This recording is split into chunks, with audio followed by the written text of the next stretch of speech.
Madam Clerk, time 7:01. I'm going to call this committee of the whole meeting to order. The Town of Aurora acknowledges that the Anishinaabe lands on which we live and work are the traditional and treaty territories of the Chippewas of Regina Island, as well as many other nations whose presence here continues to this day. As the closest First Nation community to Aurora, we recognize the special relationship the Chippewas have with the lands and waters of this territory. They are the environmental stewards of these lands and the water protectors, and we join them in these responsibilities. We further acknowledge that Aurora is part of the treaty lands of the Mississaugas and Chippewas recognized through Treaty Number 13, as well as the Williams Treaties of 1923. A shared understanding of the rich cultural heritage that has existed for centuries and how our collective past brought us to where we are today will help us walk together into a better future. Councillor, can I get a motion to approve the agenda with the additional items? Councillor Weiss, Councillor Gertner. Any comments, questions? Call a vote. All those in favor? Opposed? That carries. Any declarations of pecuniary interest? Seeing none, we have no committee presentations. We have 4 delegations. Just remind delegates, you have 5 minutes. You'll hear a chime at 1 minute and another chime at the end of your 5 minutes, and your mic will automatically turn off at 5 minutes. First up, 6.1, John Tzanis, head coach, Aurora Football Club, regarding the Aurora Football Club U15 girls win provincial title. Welcome, John. You have 5 minutes and the floor is yours. Thank you, Council. We appreciate you welcoming us here today. You see most of our team here. Some are on vacation and some are coming to practice. It's a little tough sometimes to get here at 7 o'clock because of work, but I'm really proud of these girls. This is a group of girls that came from, I guess, earlier teams that had no success. It's not always the way you think it is. You can play in your community. Sometimes you don't have the coaches. Sometimes girls leave for whatever reason. And a few years ago, we had something called the OPDL, which is the highest level of like this AAA hockey, the same kind of analogy. And girls wanted to get that. And there's only 18 or 20 girls can be on that team. So the other girls from Aurora that grew up here had to go somewhere else. Some of them went to bad teams. Some of them went far away. But I was approached because I already coached the 09 girls here. I've been coaching them for about 10 years. They said, would you coach the 2011 girls? Is there a 2011 team? No, because of OPDL, we have no 2011 team. I said, I will commit. If you 2 girls are going to go on this team, I start from you in August, I'll build a team. And word got out. So all of those girls that left and went to Unionville or went to Markham or went somewhere else, they said, Coach John's got a team, let's come. And that's what happened. September of last year, they started coming. We built a team from nothing. And I was shocked and surprised at the quality of the practices. So intense, the most intense team I've ever seen. Sometimes I'd see them hit each other and fall on the ground and say, oh my God, they're not getting up. And they would just get up, dust themselves off. And I heard their stories. They played for teams that they lost 14 games. They didn't win a game an entire season. And they said, we just want to start having more fun and winning. I said, well, if you follow this plan, girls, we won't win all the games, but maybe we'll be middle table. We'll at least progress this way slowly. But what happened was we started winning everything. We won all our exhibition games in September. And then the leagues to happen. And we started winning every game. And I said, this is incredible. We look at the parents and we say, what's happening? And it was just this mentality, this faith, this hope. And the girls started winning and winning and winning to a point where we haven't lost a league game now since October of last year. I think we want to reach 30 or 35, but it's been absolutely amazing. And then a few weeks ago, we won this thing. And part of it is a thank you to this council, because without the facilities you've built, there's no way we could have trained like we do and so intensively and safely, because the fields you've built, these artificial turf fields, allow us to play for hours and hours and repeat and not get injured. And it's because of what you've done that we thank you. So that's one thing the girls, for sure, I really appreciate is the facilities. I have to apologize for something that happened a few weeks ago. We won the title at the Aurora Dome, and we had a tarp built, and parents had the confetti cannons, and we had confetti, all kinds of things ready to go, and we thought it was going to be safe. But I guess because some of the parents had never used a confetti cannon before, never won anything, the confetti went everywhere. So we went there. So most of it was on the tarp. But if you go to the Aurora Dome, you might find some confetti here and there. I've come there with a vacuum a couple times and apologize to John already because I see it because of soccer on Sunday once in a while. So that's a small thing. So we also want to thank you by giving you a token of our appreciation. Every single council members. I'm not sure if you've ever had an Aurora jersey before, but all of them, mayors, and all the councilors. So girls, why don't you come up here and hand these out to the councilors? So John, did you want us all to come into the middle and we can do a photo Yeah, as well? sure, And- Okay, absolutely. so Council, why don't we do that at this moment and Okay. we'll do that and then we'll come back and I'll ask for a motion to receive the delegation and for questions at that time.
So council, can I get a motion to receive the delegation?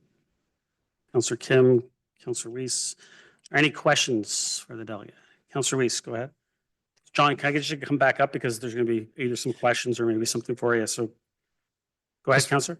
John, I just want to congratulate you. I know how hard it is to do that. It seems like a simple thing, but it doesn't happen very often.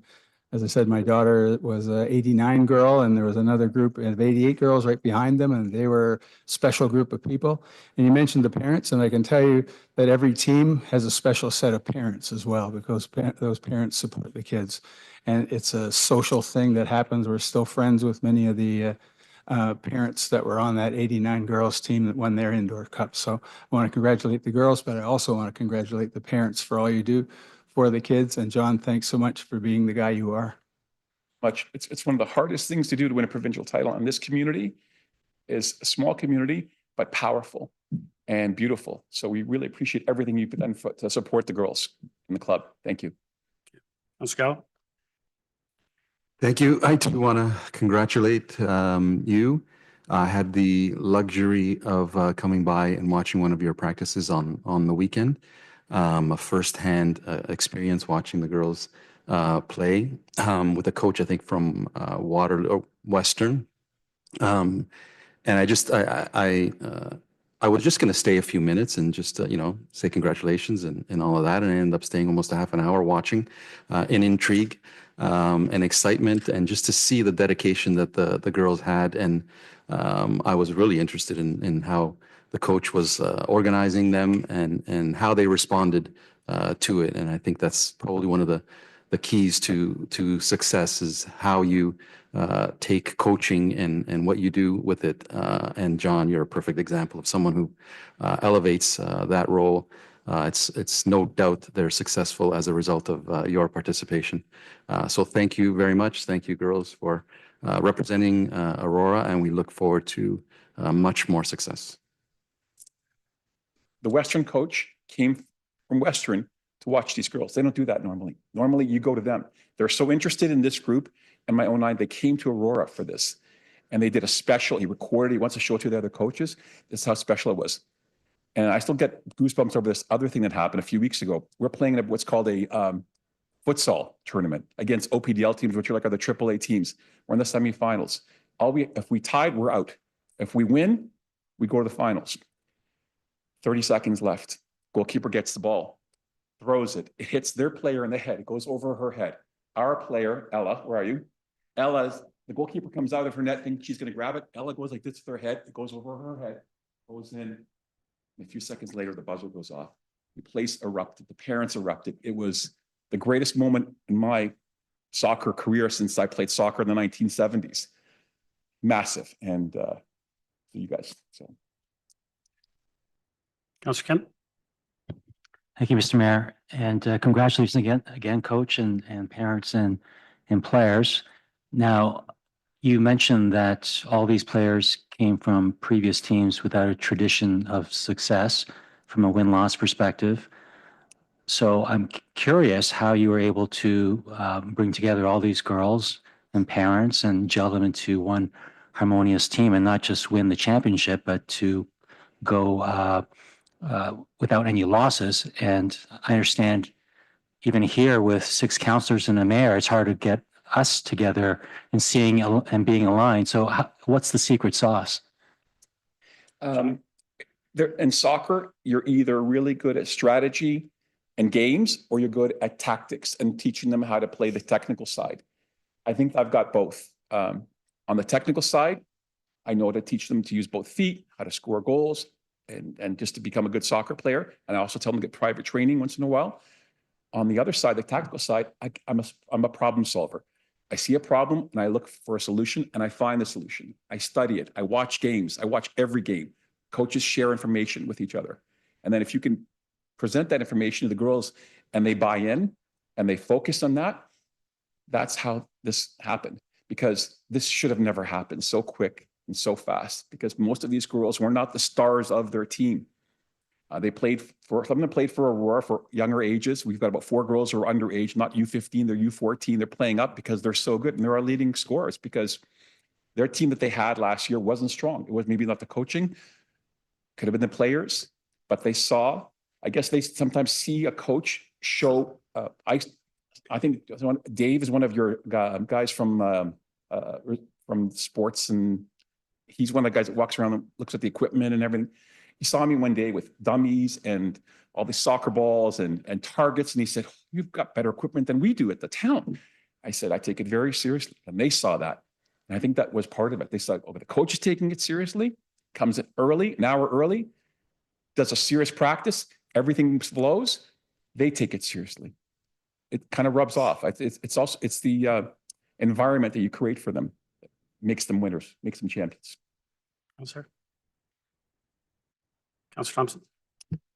Just briefly, similar to my colleagues, it really is just a special moment. I hope you all cherish it very much and wish congratulations. And it truly is a team approach. And so, like my fellow colleagues, kudos to the parents, to the team, to the volunteers, to the staff. It really does a testament to all the hard work that you put in, and I hope you enjoy it.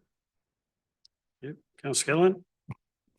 Thank you. I just want to, again, congratulations to you and to all you girls. I know the work it takes to do what you do. My daughters didn't play soccer, but they played other sports. I did have a daughter that did go to provincials for softball and traveled around all across Canada. They had won a significant medal, and I know the hard work it takes to actually do that. And also having those recruitments, like you were saying, it's a huge deal. And the fact that they came to watch, that is a huge deal. Just coming from experience of a parent with a daughter that your age, already reaching out to universities, trying to be seen, trying to get in front and doing those tournaments specifically so you can get seen. So good for you that you brought them to you, because that's not an easy thing to do. Congratulations. To get seen. Back 15, 20 years ago, you had to actually drive out to all of these. Now they're sending emails with highlight reels of their kid playing hockey, soccer, whatever it is. To get them to come and see you is just, I don't know how to describe it. They must see something really special in girls that I see special. And that's why he did it. I mean, so very, very unique situation, I think. Yeah, thank you. Thank you. Councillor Gallo, second time.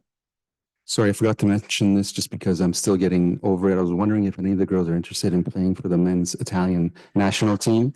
They could use a lot of help, and you probably do much better than they did. Yep. Any other comments or questions?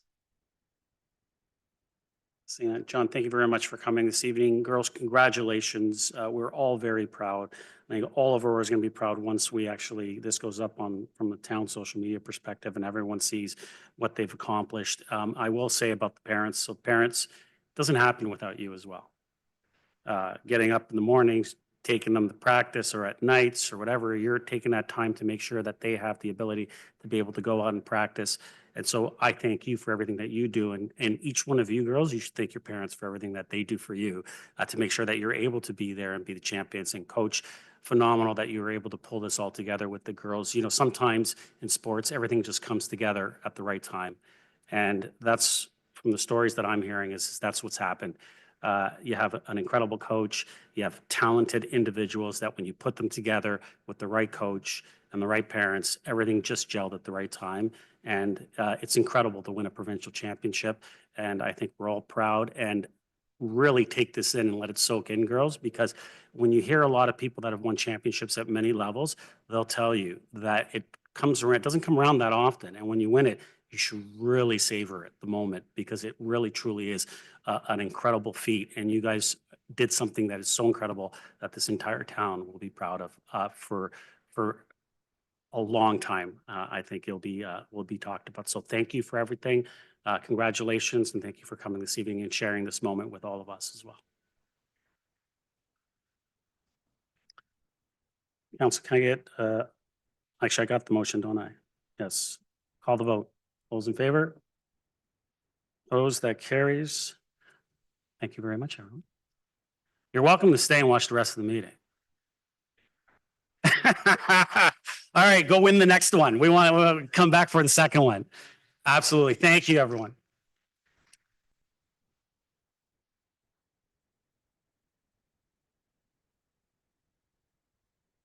Next up, 6.2, Shawn Deane regarding items 11.1, 11.2, 14.3, and 16.1. Mr. Deane, welcome. You have 5 minutes. Floor is yours. Good evening, Mr. Mayor and Council. In the continue on with the spirit of teamwork, dedication, and a common focus, this is what I would like to ask of Council today with respect to budgetary items that are on the agenda. And specifically the problem, as I've been keeping myself informed and investing much time to become a well-informed about some of the problems with the budget. And tonight, the budget timeline process for 2027 identifies a perpetual challenge of a funding gap that's been existed for the full term of council.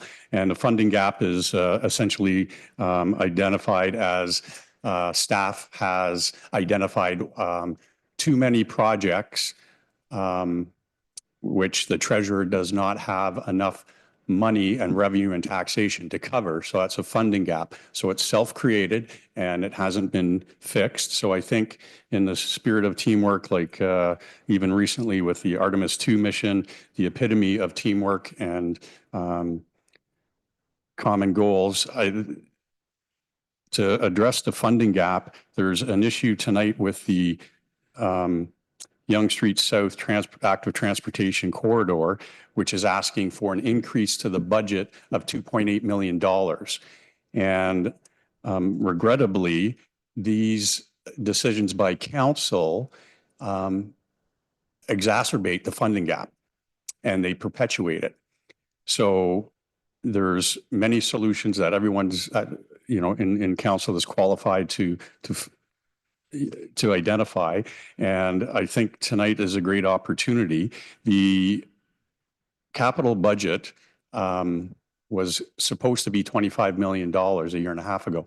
It's $63 million. So, and that was in December. And then just 2 months ago, we added, went over that budget by $1.6 million for Victoria Hall. And tonight we're asking for an extra 2.8. So each of those increases are greater than the 2.2% tax increase. So if we thought differently about these decisions, if we could adjust our thinking collectively, then we could eliminate the funding gap.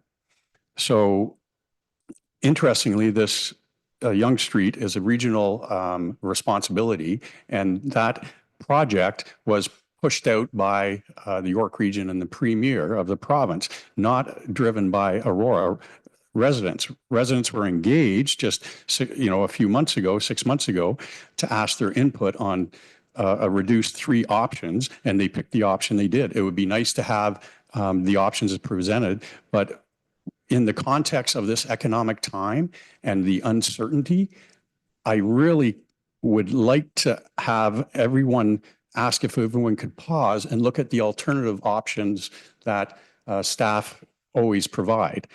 And interestingly, the development charges tie into this. Prior to the pandemic, this Yonge Street corridor was identified in the official plan to the secondary plan, and development charges stated it is a requirement of this plan and the cost of all services, roads, and facilities within the proposed development necessary to serve the development shall be borne by the proponent. The proponent, the developer, shall enter into an agreement with the town, if required, the regional municipality of York, to provide the construction of such works within the development. These agreements may incorporate front-end financing, accelerated development charges. Are you kidding? So this can be corrected if, Mr. Mayor, you have the strength at York Region and the negotiating power to ask them to increase the funding or fund it all. We could think differently, council, and say, what if we just let York Region do what they want to do on their timelines, and we just put sod on the 2 sides? And yes, it might be more in 3 years, but so this is the alternative thinking that I really think the opportunity, the moment is now. If we don't address it now, this is just exacerbated. Councillor Kim stated that staff has no go and no-go button with projects. And they said to you that it's not our responsibility to set limits. So that screams to council, well, it's your responsibility to set limits and stages in the process. So that is, Thank you, Mr. Deane.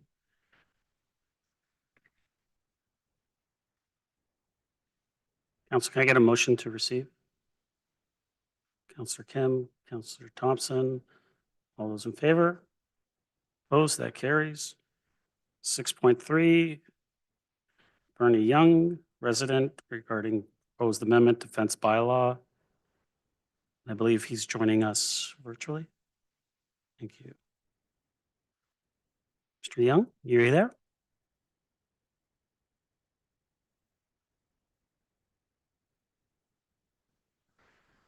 Is he there? Should I go to the next one and then?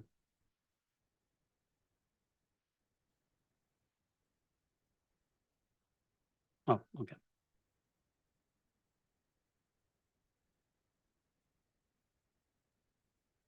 Mr. Yeung, welcome. Can you hear me? Hi, how are you? Yes, I can. Good. How are you? I'm doing well, you have thank you. Good. You have 5 minutes, and if you didn't hear, just to let you know, you will hear. Well, actually, you won't hear a chime because I'll let you know when there's 1 minute left in your 5 minutes, and then at 5 minutes, your speaking time will be up. Okay. Fantastic. Okay. Awesome. So you have 5 minutes, and the floor is yours. Thank you.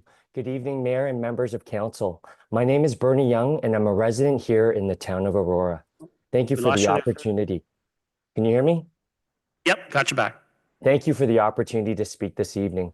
I'm here to request Council's direction for a focused review and amendment to bylaw 6429-22, specifically Schedule A, item number 10, which currently permits hedges or vegetation acting as a fence to have no maximum height. Under the bylaw, a fence includes both constructed structures and vegetation that screen, enclose, or divide land. However, item 10 allows vegetation acting as a fence to have no height restriction, while constructed fences are subject to defined limits. This creates a clear inconsistency. In effect, the bylaw regulates based on what something is made of, rather than what it does, even though the impact is the same. Importantly, this is inconsistently and is not an isolated case. Across this bylaw, items 1 through 9 in Schedule A, vegetation acting as a fence is consistently subject to height limits, just like a normal constructed fence.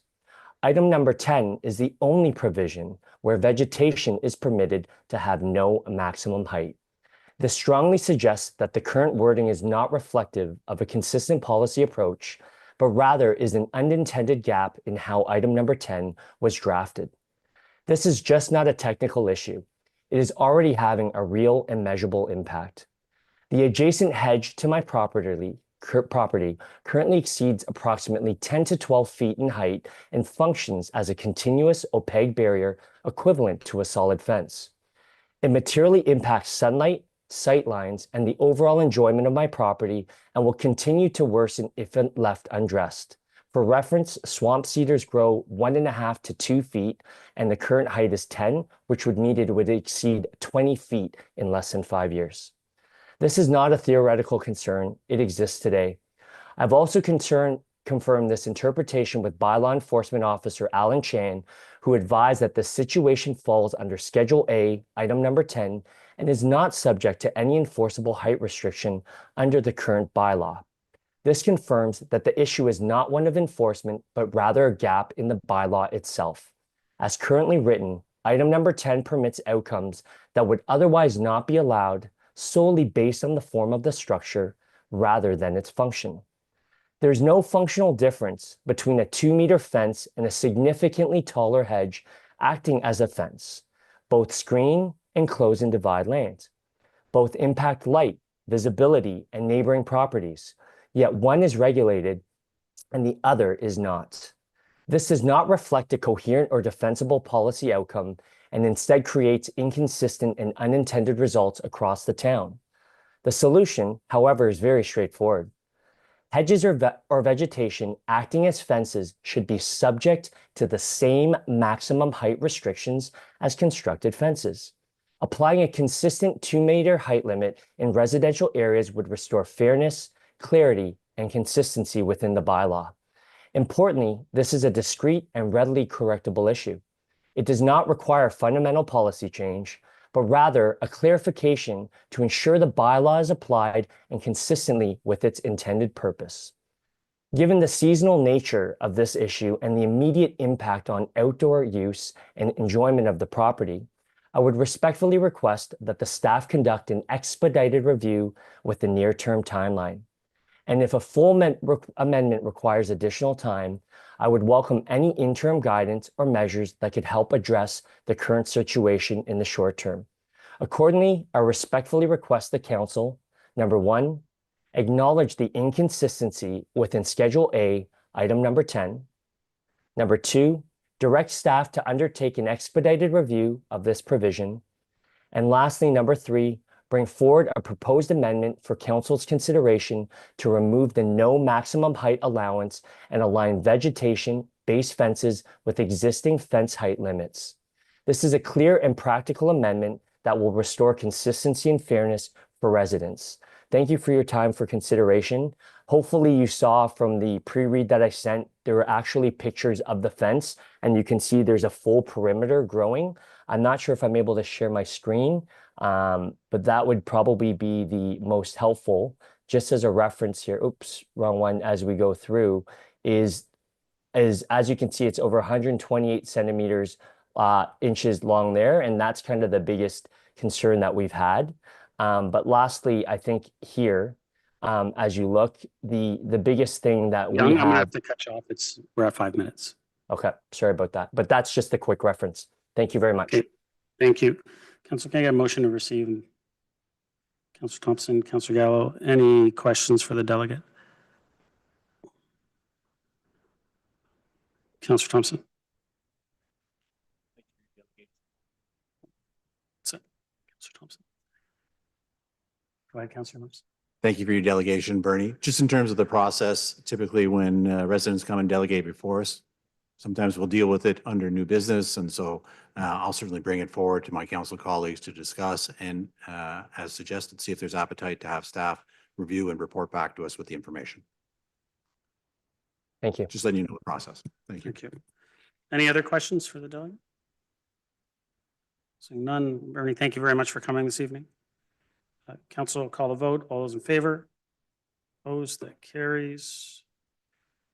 6.4, Christopher Watts regarding changes to street name bank. Mr. Watts, welcome. Just remind you have 5 minutes. Mike will turn off after 5. Floor is yours. Thank you, Mr. Chair, council, staff. I was last before you a year ago when we addressed the self-inflicted mistake of misspelling a private Red Luxon's street name that required a corrective action. Luxon fell at the Battle of Vimy Ridge, which the town recently recognized the anniversary of through a flag raising last week.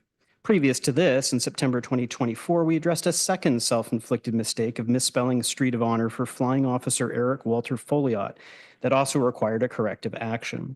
Tonight, you have an information report with recommendations from staff to remove 58 names from the town's street name bank. These include names for them on the cenotaph and altar of sacrifice. And the reasons given are that staff claims they are no longer suitable. So in reviewing all the 58 street names to be removed, I have 4 observations to share, provided a spreadsheet, which should be attached to the agenda, which I'll reference. I'll do this really quickly. Step point 1 was a professional review of spelling of all names needs to be conducted, full stop. Failure to do so results in errors, of which there are 3, which I grouped in section A.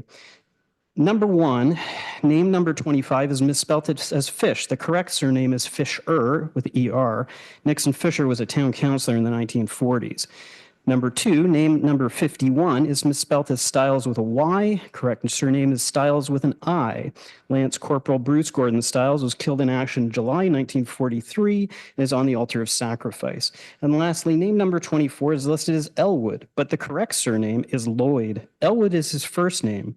Private Elwood Gardner Lloyd, killed in action in November of 1916. His name is on the cenotaph. So why are there issues with names of the fallen on the cenotaph? The town just observed the centenary celebration of the cenotaph last year. Town operates a museum and archives. Why are they not consulted with records accuracy with these? Why is the town not following its own street naming policy document it revised in July of 2024, which states the input from the Royal Canadian Legion will be sought to consult with any name removals? As a Legion member, having attended the past 2 meetings of Branch 385, not seeing this item on the agenda or discussed with membership, I met with the President and Treasurer today at 2 p.m. They were not consulted and they echo my concerns. The Legion's executive meeting, unfortunately, is taking place tonight at 7, so they're unable to attend to send their regrets. Point 2 is the failure to identify streets from the street name bank that have actually been applied. In my section B, I show 18 names that shouldn't be name in already use. They should be assigned, or they should not even be in the bank at all. Section C shows 19 names that potentially could have been added to streets. They need confirmation from the town. If not, they need to be moved to section D, which brings us to point 3, closer scrutiny of names that are similar.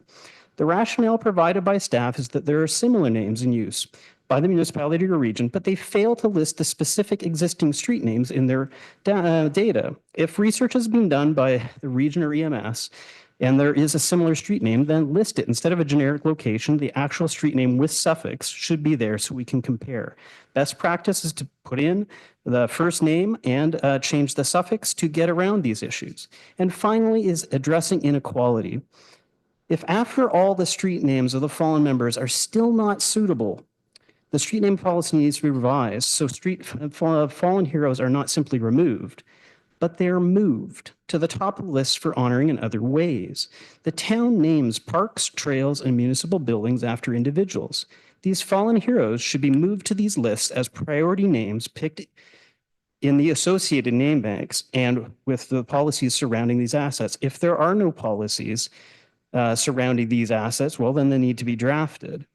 The last paragraph in the background section of this report states that a periodic review of the bank name is required to maintain a current suitable list. Given all the noted errors, I suggest council strengthen this wording to a set interval of no more than 5 years for the street name bank that gets reviewed and a report comes back. Thank you. Thank you, Mr. Watts. Council, can I get a motion to receive and refer? Councillor Gardner, Councillor Weiss, any questions for the delegate? Councillor Gilliland, go ahead. Thank you. I just want to thank you very much for coming tonight and being very articulate about the details that have been either missing or overlooked. And I certainly couldn't agree more. And it's something I think that we should be referring back to staff. Councillor Weiss? Yes, thanks, Mr. Watts. And I want to thank you for sending me all of the details that were there. It's difficult here on a 5-minute delegation to absorb all of the details that you've put in there. And they're very clearly laid out. And I'm sure we'll have a discussion about this when we get to new business. But I also want to thank you for your diligence and your commitment to doing this, because having the names of our fallen heroes spelled correctly and being used properly should be a priority for this community. So thank you. Any other questions for the delegate? Seeing none, Mr. Watts, thank you very much for coming this evening. Call the vote. All those in favor? Opposed? That carries. Council Advisory Committee meeting minutes. Someone want to move those? Councillor Gilliland, Councillor Kim. Is there any comments or questions on that? Councillor Gilliland? Thank you. I just wanted to have a little update verbally for the public about the cannabis task force, the success of that. Was this their first meeting? Through you, Mr. Mayor, to Mr. Serio or Councillor Gallo? Or Councillor Weiss, whoever's. Through you, Mr. Mayor, I can start. The meeting in February was the first meeting. The second meeting will occur this Thursday evening. The initial meeting was more about orientation and what the task force's terms of references are. The second meeting that's coming up will probably be more robust. And I can have anybody else make other comments on it, any of the councillors. Thank you.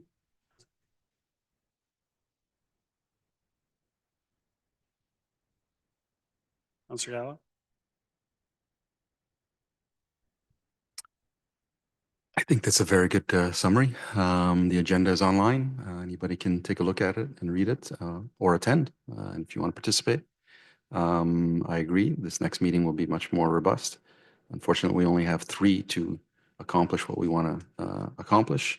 But I think we put together a fantastic group, and I have a lot of faith that they will come up with something meaningful to contribute to help this situation.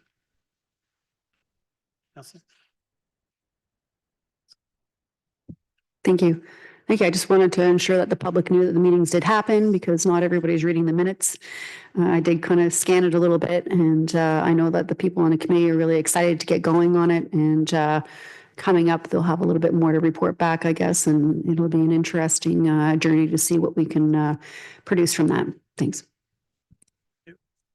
Any other questions or comments about the advisory committee meeting minutes? Seeing none. All those in favor? Opposed? That carries.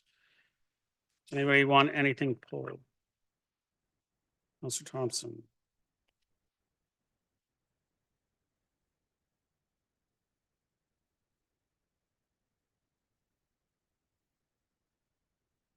Councillor Gillen?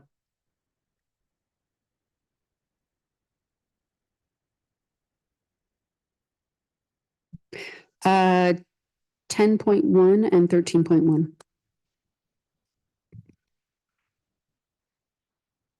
Councillor Gallo?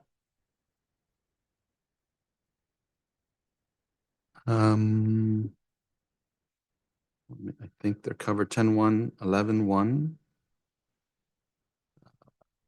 and 14.3. They're both. Councillor Thompson, pull Yep. that one.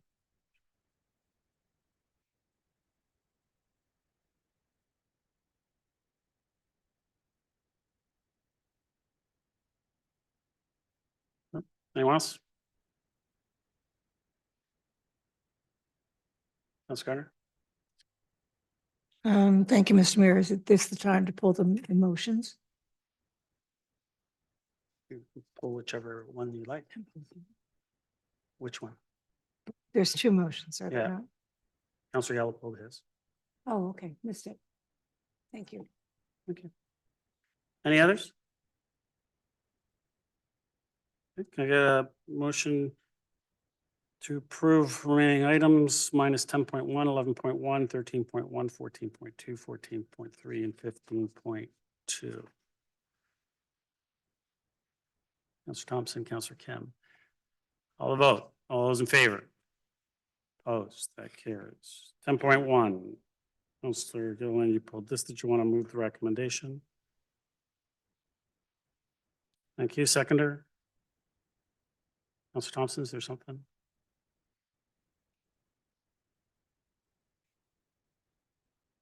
What? We have a delegate in the audience. I was going to ask council's indulgence to move 14.2 forward, but since you've already called 10.1, we can deal with that first and then 14.2. I'll do 14.2 right after.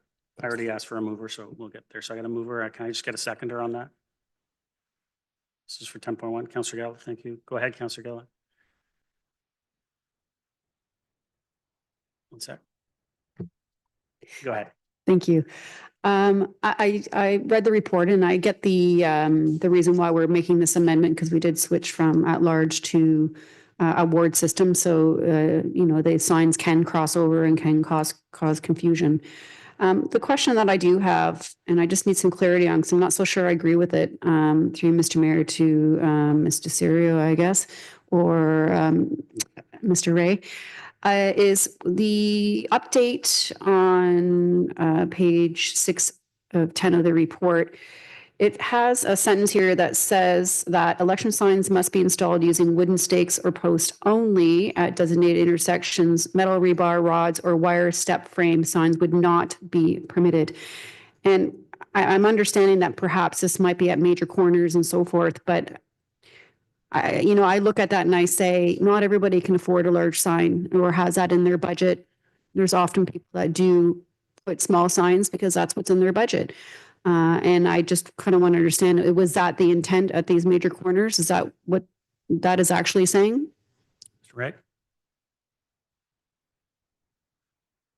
Mr. Mayor. Yes, the intention is, truthfully, the region requires it at all regional intersections now that they must all be on wooden stakes. So this is specific to the town. I did design it so that there was a carve out on individual or personal properties when candidates are going around and they have the step stick signs. Originally, if I did a blanket provision, wooden stakes would have been required on private properties as well, but understanding that most candidates use like a metal frame sign on the private properties, I am allowing that on private residential properties. So the wooden stakes are only specific to the designated intersections that are outlined for each ward. So it amounts to approximately 5 intersections where that would impact candidates on a municipal level, and it would be applicable regardless at all regional intersections. Councillor. Thank you. I appreciate the clarity. I don't agree with it, but I appreciate the clarity. And I say that because I understand what the regional, if that is the region's purview, that's great. But these election signs do cost a lot, and it can really eat up a budget more so than people understand. And I certainly don't want this to be a barrier.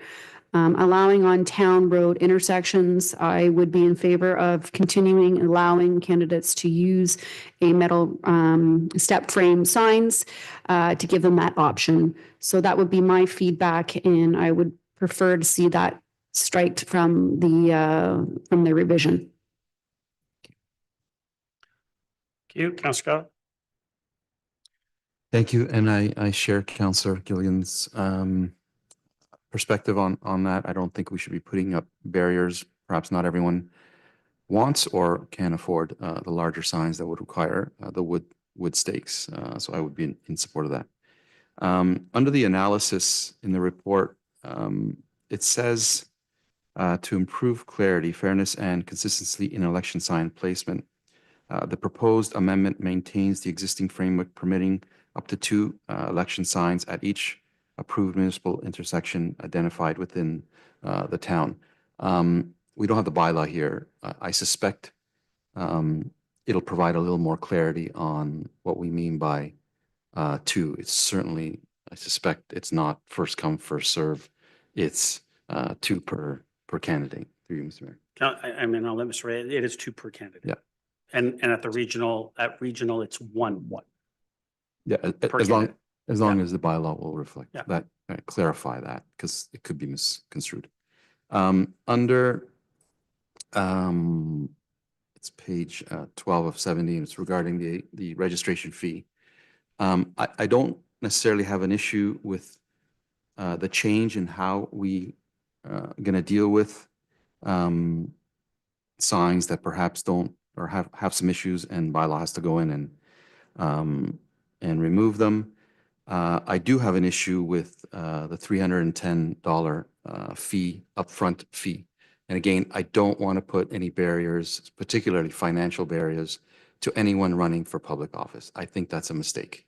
I have no issues with going forward with the strategy, but I would definitely remove that upfront fee. Whether or not we want to go with the $20, I never liked that either. And I really don't feel that putting a fee to this type of thing inhibits anyone from either making a mistake or inadvertently putting a sign where they shouldn't, or for whatever reason. But I am very much against having people, we already asking them for $100 fee to register.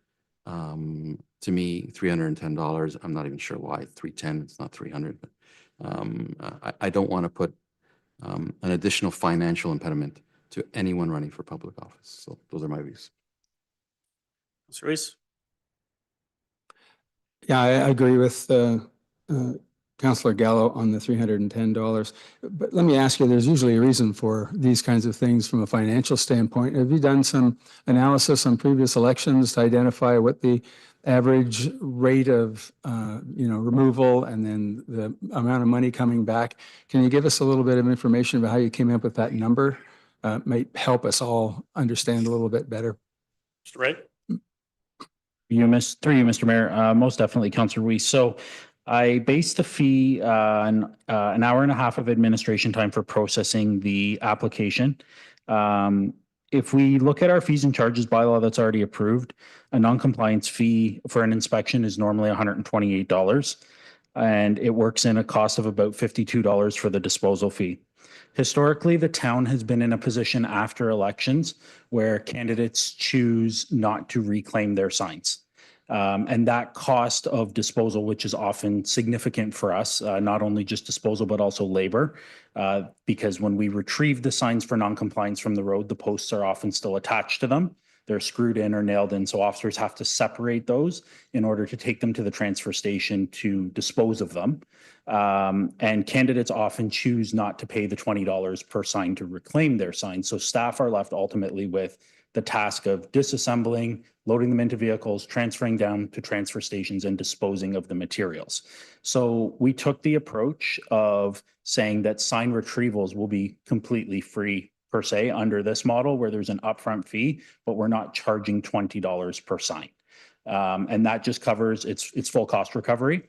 There's no profit in this for the town. It's just simply the administration time. There's a disposal cost worked into it, and then what would normally be a reinspection fee. And this also eliminates sort of the need for us to start issuing charges under the AMP system or the Administrative Monetary Penalty System for individual violations. And those fines generally start around $300 per offense. So we highlighted this as a more efficient process where it's registered up front. We know we have contact information for the sign owners, campaign managers, et cetera. And it gives staff an opportunity to also reach out, as we usually try and do, if the issues are minor, to have candidates rectify sign issues as opposed to just confiscating them. For some, I guess, additional context, in 2018, during the election period, there were a total of 55 election sign related complaints. In 2022, that number grew to 67. So, I mean, if we simply say that even if we can't say exactly how many signs were taken in each of those instances, but if we can correlate that even at a $20 retrieval fee, and then the added costs that the municipality does incur for disposal, which is significant, it relatively balances out. Councillor? And so the pro forma that you've done is based upon a certain number of candidates then, because we're looking at a gross number of 310 times X number of candidates. Have you done an average of the number of candidates over the last number of terms to average it out to some kind of pro forma on the gross side of the revenue? Schway? Sorry, through you, Mayor. I haven't looked at it from that angle. Because the other side of this is not all registered candidates always place election signage. So while it is highly probable that many do, the number of signs placed by candidates vary. You may have some candidates with more signs in non-compliance than others. You may have some candidates who choose not to place any signage at all. Councillor? Yeah, I tend to agree with the other two councillors about this because, you know, someone who wants to get into become a candidate but doesn't have a big budget to be able to do so is going to be put at a bit of a disadvantage through the 310, whereas others who are on every street corner and on every lawn will benefit from it. So I'll have to think about it a little bit more, but I hope that you take the consideration of what the other councillors are saying here today and maybe come back with something different or something that's a little more acceptable to some people. So thanks. Mr. Gardner? Through you, Mr. Mayor. Could you tell me, well, how about this? I like the idea of the carrot and the stick. So when we register, we pay $100, and if we get X number of votes, we get the money back. And I think it could be the same with the signs, because I don't think it's fair to penalize everybody for something that a few people do. When I came to collect my 2 signs, the room was filled with signs. I think if people know they could have their money back if they obey the rules, I think that's a better approach. And it was really very annoying. I know we're all given those sign rules. It was very annoying to see that some people completely disregarded them. And residents didn't want to call them in. They called me. I got in touch with you. I didn't like to be in that position. I like the idea of the carrot and the stick, so perhaps you could think about it. Thank you. Mr. Kim? Thank you, Mr. Mayor. I mean, no one wants to place a barrier to entry. Certainly something that's monetary. Just thinking about some possible solutions through you, Mr. Mayor, to Mr. Ray. Have you considered if a regular fee to enter an election is, say, $100, $150, has there been any consideration given to if that candidate has signs that needs to be picked up by staff that's illegally placed during or at the end? You know, you put that, you know, $20 per sign or whatever the cost is, take that away from the initial 320. You know, so if everyone picked up their signs and there was no illegal placement of signs and they get the balance back, has that been considered? Mr. Ray? Through you, Mr. Mayor, it is something we've considered. Admittedly, depending on the number of candidates that register for an election, managing multiple deposits and then having to add and subtract is also very time consuming. So we're trying to keep the burden on staff to sort of the lowest amount.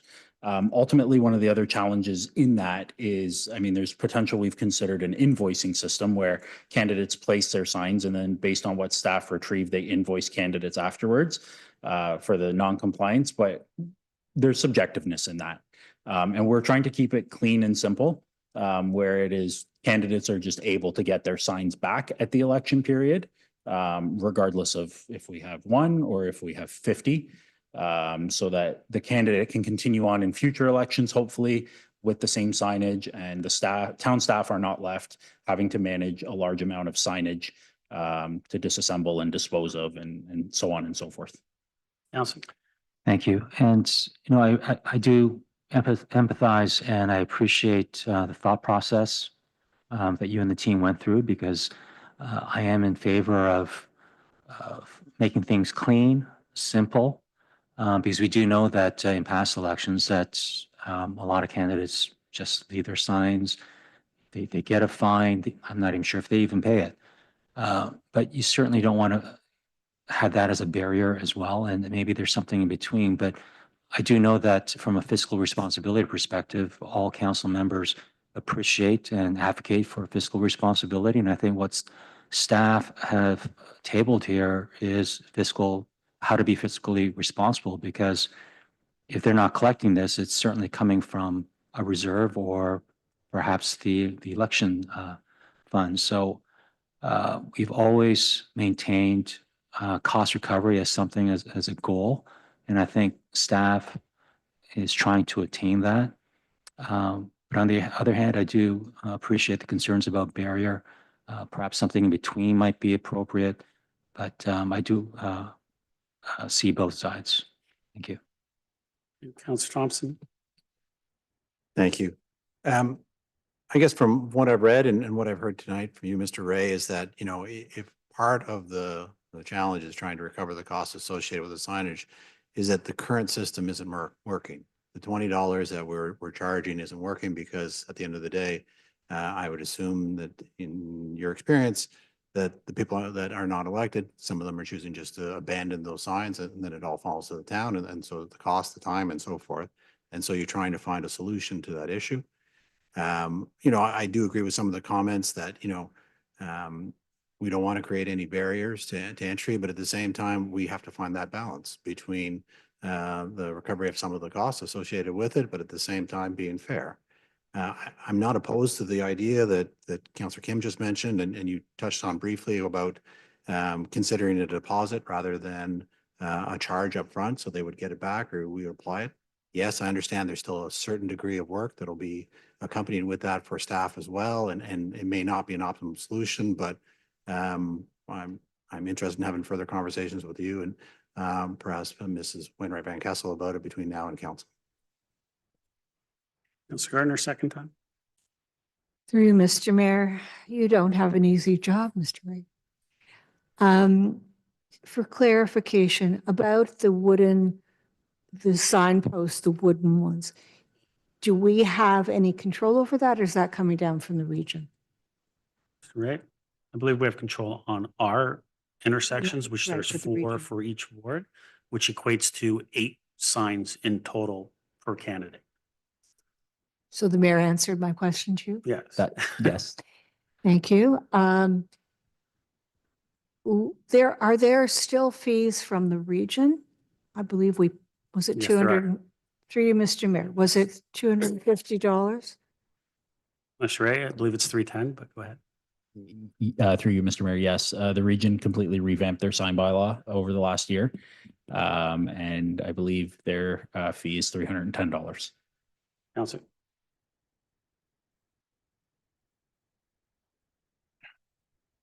Thank you. It's a lot of money for somebody. I hope you can find a solution that I suggested, that the other councillors suggested. Thank you. Thank you. Councillor Gillett. Thank you.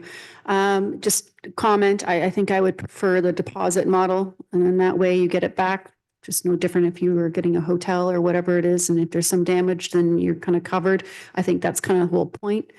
And there is incentive to want to come back and collect your fee or deposit, so that would be in favor of that. And as well, like, I'd maintain my position on the wooden stakes on town property. Mr. Mayor, I don't know, is there a way I could just receive instead until next council? Sure. I believe you moved this one, so we can do it as a friendly if the seconder is okay. We'll just make it a receive. Madam Clerk, if you're okay with that. I'll allow the friendly if they're both okay with it. And the seconder was, who was the seconder? Councillor, are you okay with that, Councillor Gallo? We'll just receive it for now, and then we'll have Mr. Ray go away, and then he can provide us with some more information. So we're good with that. I made a friendly amendment. Okay, Okay, that's all. good. Okay. Thanks. Councillor Weiss? Just a quick one. You talked about the amount of time. Do you actually have part-time people that you actually have to hire during election time to manage this? You talked about the expense of it. Are there additional people that are hired in order to do this? So it's an additional cost of the town through you, Mayor? Mr. Ray? Through you, Mr. Mayor. In the past, we have hired part-time staff to help administer this for the 2018 election. For 2022, we used existing staff, which took them away from sort of their normal duties for that 28-day window during the election period. And the challenges, I guess I would say, are more specific to municipal elections, just given the amount of candidates that are running for various wards and positions of office. The issue is not so prevalent at the provincial and federal level, just simply due to the number of candidates and parties. So we will continue to manage with our existing staffing complement during the short window of the election period. Thank you. That's it. Any other comments, questions? All vote. All those in favor? Those that carries. 11.1, Councillor Gallo, you pulled this one? Oh, sorry, 14.2, yes. Thank you. Thank you, Councillor Thompson, for reminding me. 14.2, we'll move to that one. Councillor Thompson, you pulled that one. Did you want to move the recommendation? Thompson. I'll move the recommendation to put it on the floor, but I intend to ask for referrals. That's fine. So I got a mover. So I got a mover, seconder, Councillor Weiss. Go ahead, Councillor Thompson. Thank you. I share some of the concerns that the delegate brought up with regards to trying to get this right. I'm fully supportive of referring it back to staff, but at the same time, I think it's important to include the policy as well.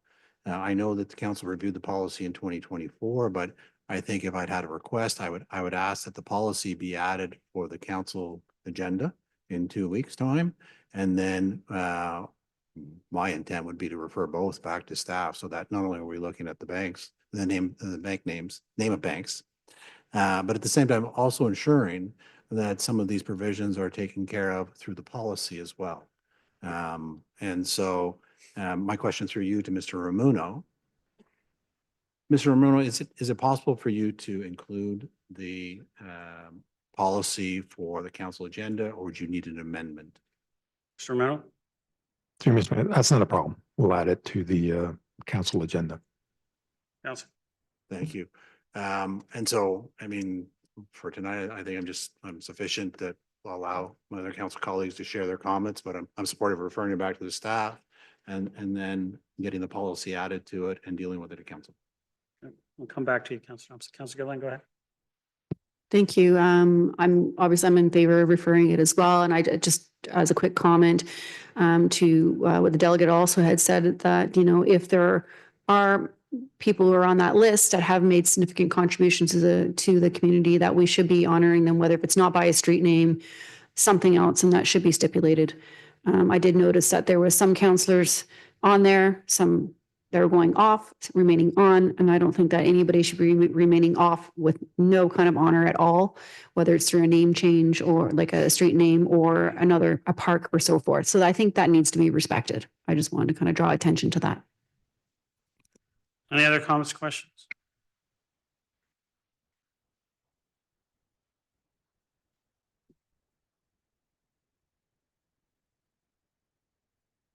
Councillor Thompson, there's no other questions. Did you want to put that referral?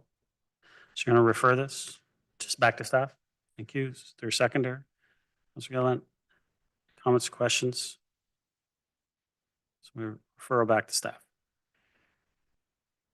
Call a vote. All those in favor? Opposed? That carries. 11.2. Councillor Gallo, you pulled this one. Did you want to move the recommendation? 1 second. Sorry, 11.1. It looked like 2 to me. Sorry, I apologize. 11.1. You're in surplus? Yep. Yes, and I have an amendment. Okay. Seconder? Councillor Thompson. Go ahead, Councillor Gallo. It's just the in the bylaw, the first therefore be it resolved. And I don't know if staff have, I sent it to staff, whether they have a copy of it. Yeah, put it up. Yes, please. I can read it in the interim. No, it's going to go up on the screen. So you want to move that amendment? I do, and I'll explain Yep. the I'll get you that. rationale. Let me just get a seconder. I need a seconder. to the Well, they may amendment. not have seen it. It's going to come up on the screen, but I'm sure someone's going to second it. Does anyone want to second it before they see it? I give it, yeah. Well, The faith in me, come on. I'm just. I'll explain it, but maybe before. There it is, right there.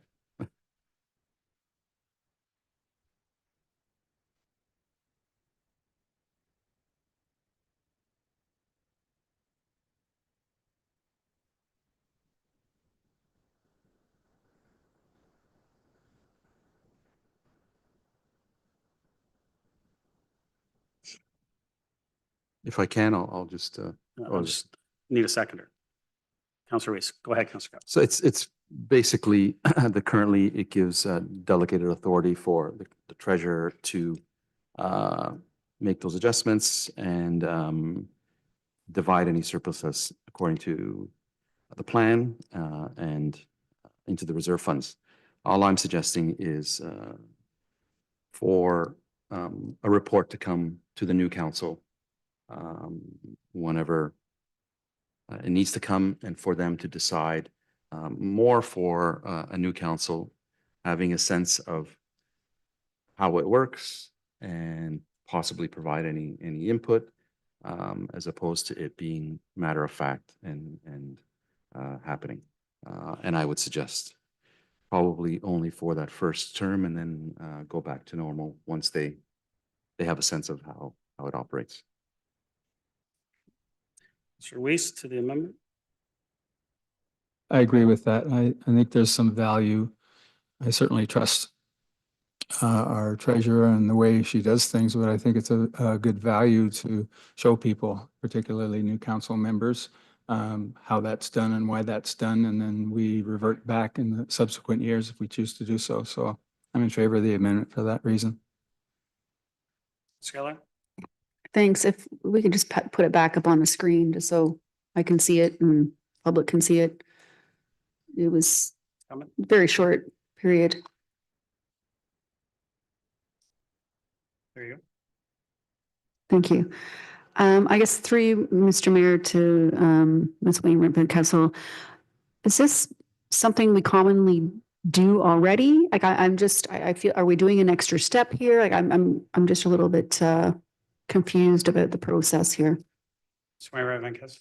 Through you, Mr. Mayor, so this would require a new report in January that would then come forward, which would outline the methodology for distributing the surplus. Sorry, in Q1, and at that time, the surplus will not be official at that point in time because it will be based on unaudited results. Councillor? Okay, so between now and January, so it's April now, so that's a lot of months where this money is just kind of sitting in limbo and it's not something we can we like allocate this in the next budget? Can it be utilized for somebody? I'm just, is there any negative reason to us to be delaying it until that time with these reserves? Is there anything negative that could happen, or are we preventing anything going forward? Swear Van Kessel. Through you, Mr. Mayor, so this is the surplus that will result as of the fiscal year end of this year in 2026. So in Q1, that is being established through all the financial transactions. So at that point in time, we won't have the full details and the finalized surplus until we confer with the auditors once we have made any adjustments that they recommend or resulting from their findings. What it will do is it will require an additional report back that looks very much like this one. Councillor? Okay, so we're just delaying the same report to a new council at that point, but they're going to see the exact same thing and timeline might be the same, but they're just going to see the same report. Okay, thanks. Mr. Thompson? To the amendment. I mean, if the intent really is to, I guess, educate the new council on the process, I actually see it in the reverse, that, you know, we're probably better off to just stick with the status quo and deal with the surplus bylaw as we always have, but then make a recommendation that this be part of the orientation to familiarize themselves with the disbursement of the surplus revenue funds, all as part of that onboarding process that goes on with all new councillors. I'm sure we can all remember back to our first days on council. It's a steep learning curve and you jump right into the budget session right off the get-go. There's a lot of information coming at you. But in addition to that, regardless of what we say here, the new council has the ability to do what they want. They can make the decision at that time when Rachel or Mrs. Wainwright Van Kessel brings the report forward. If they don't agree with whatever we've decided, they have the right to make that change. They're not beholden to anything we decide. They have the right to make whatever decisions they want. We can make recommendations and say, in our opinion, we think that this should be a key thing for you to study as part of that budget process in the ongoing, focus on this, and then they can determine whether or not they agree with council's previous decision in terms of how the disbursement may be, or maybe they want to change how they want to do it. But, you know, if the intent is just to change that for the first year to give them a better understanding and learning, and then go back to the way it was, I'd say do the opposite. For 2026, stick with the status quo, make it a focal point at the start of council, and then they can decide for the rest of their term how this should work, because they'll have a better grasp and understanding going forward on the mechanics around the surplus, what it's used for. We all know that, you know, we can point to different things in the beginning for our own learning curve, where the gaps were, where we were felt comfortable with, where we were confident from. So I get the intent, but I think that the new council is better served the other way around, in my opinion. Any other comments, questions? Mr. Gallo, second time to the amendment. Thank you. I'm not quite sure what the other way around is. If we don't do this, this is essentially what's on the agenda is giving delegated authority for staff to do it. This is recommending that that first council has a report before them and decides and gives the approval on how it's done. And perhaps through you, Mr. Mayor, to Ms. Wayne, unless I've misunderstood that, if we do not accept what I'm proposing, does the new council have an opportunity to, as it says, to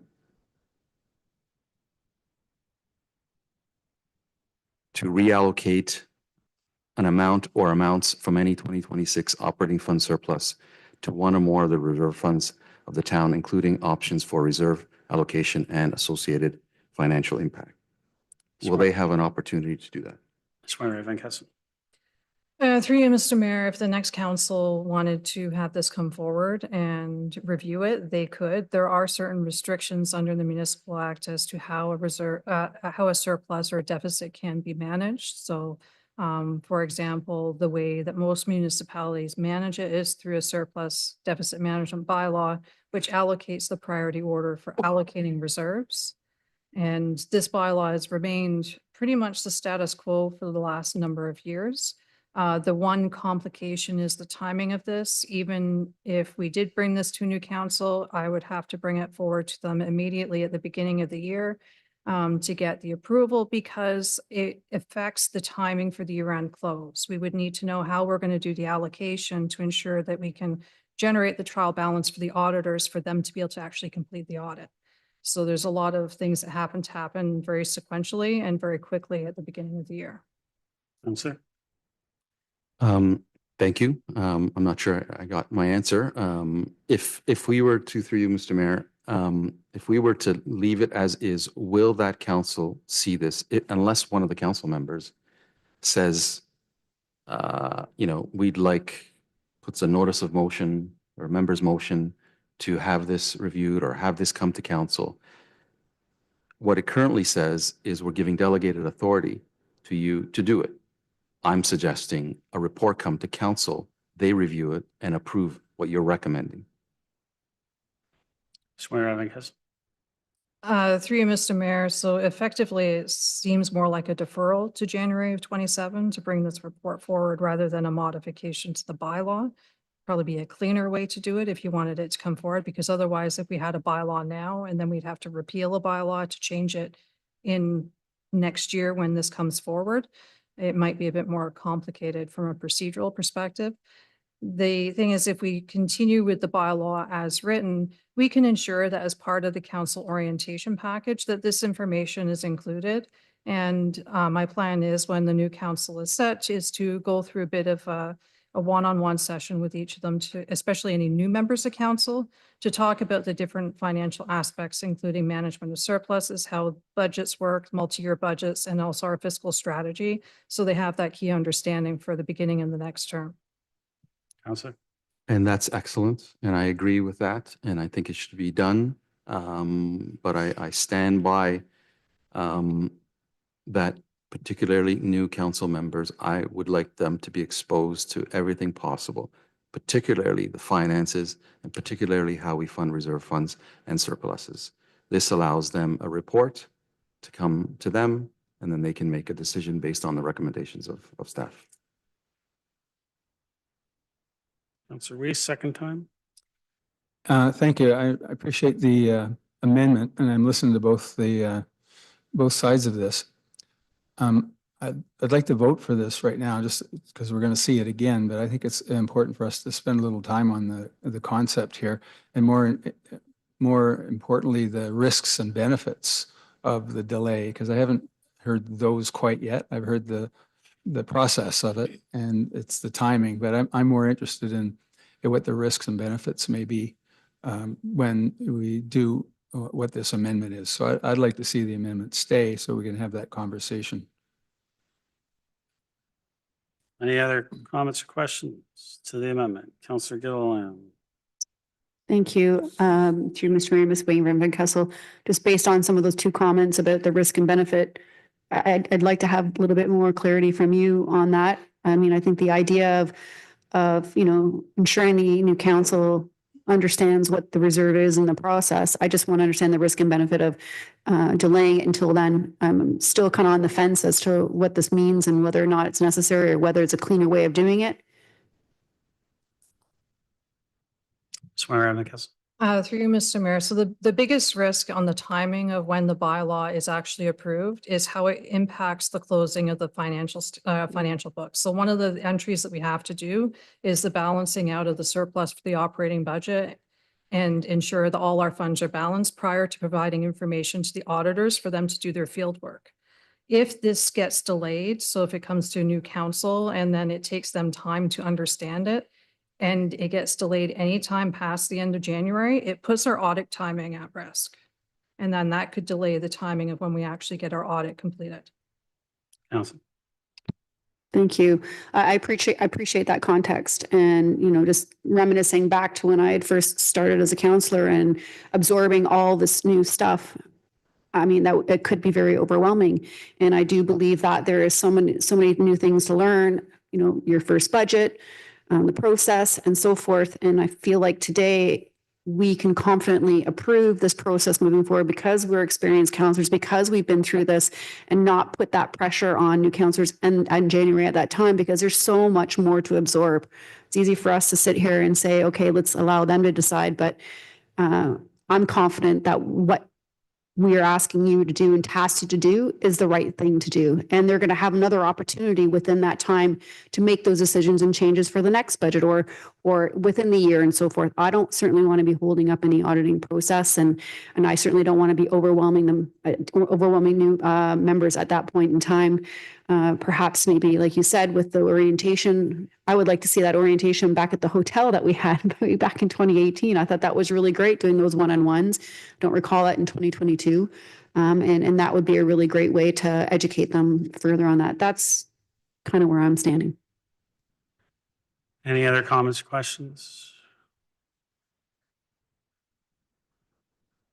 Seeing none, I'll call the vote on the amendment. All those in favor? Opposed? Fails. Back to the main motion. Any other comments? Councillor Gallo, you have the floor. Any other comments? Questions? Call the vote. All those in favor? Opposed? That carries. 13.1. Councillor Gallo, and you pulled this one. Did you want to move recommendation? No, I prefer to move alternative. Is there a seconder for alternative one? Councillor Thompson, go ahead. Thank you. I was not exactly happy when I saw this report. I'm not going to lie. This is something that's been ongoing for a while, I admit, and I know it's staff's probably not favorite thing to do. But I'm not in supportive of discontinuing this program, especially at this point. What this report is showing me is not that the service isn't needed, it's that the current model isn't exactly working as the way we intended. And I think there's clearly a need in the community for this type of service, and the residents who physically can't manage their windrows on their own, that doesn't disappear. And we really need to ensure that we're tackling this in a way that makes sense. The delivery model has challenges, I'm not going to lie, but I do believe that there's still a little bit more work to be done on that, and I am not in a position to completely abandon this because there are two sides of this. I know that raising those fees is something that I know that I conceded to because I wanted to make sure this was alive. But definitely we've already made some investments within our budget in this program and the development of that. So I do have to disagree that this may have some significant, but I also believe we've already approved some investments in some of the equipment and the needs of this concurrent program. And I do feel that over a long period of time, in the last at least 8 years, I know that prior to Ms. TCAM with Mr. Downey, it was one of his big things to want to bring things more in-house and those types of services. From what I understanding, that was kind of the way and the needle he was trying to move that department. As far as the window clearing, I know that again is not something that was very favorable, but at the same time, I think that any operations department in any municipality would probably all share the same opinions or sentiments, because it is really tough. And I really do appreciate all the hard work that your department has done. I always make an effort to forward the good comments because it's so easy to get negative comments, but there are good comments out there. It's a very thankless job. I do want to, acknowledge that there are issues out there. But to me, this just means it signals that we need to be adjusting the challenge of this. So for me, I prefer the alternative one. And I know that we are at the end of a term, and this service directly does impact vulnerable residents at this time in future budgets. So my position is to refine it, don't remove it. Let's allow the next council to tackle this and determine the long-term forward path.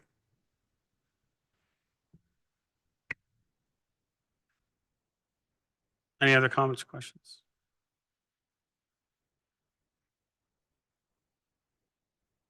Councillor Thompson. Through you to Mrs. Teamcamp. If council's decision is to move forward with option one and continue it for another year, I think there's still some level of concern probably amongst all of us with regards to the survey results and what else can we do to improve the overall satisfaction. Would there be an opportunity for you and your staff to reconvene if this moves forward and come back to council with some thoughts about how we can address some of the shortfalls of the program this year or different ways to further enhance it so that at least the satisfaction rating is a little bit better than what it is currently showing? Steenkamp. Through you, Mr. Mayor. Today, actually, we had a very interesting conversation. We're doing some work with a university and some modeling around snow clearing. We have been inputting some of the Windrow data into the snow clearing model. And there is an opportunity potentially for us to do some route optimization because the model that they can provide is live time with their telematics through our trucks. So we will be able to find out exactly when a plow and where it is on the street and how many driveways they have gone past and if they've completed that street in a timely manner. And we know that there are X number of windrows within that certain area.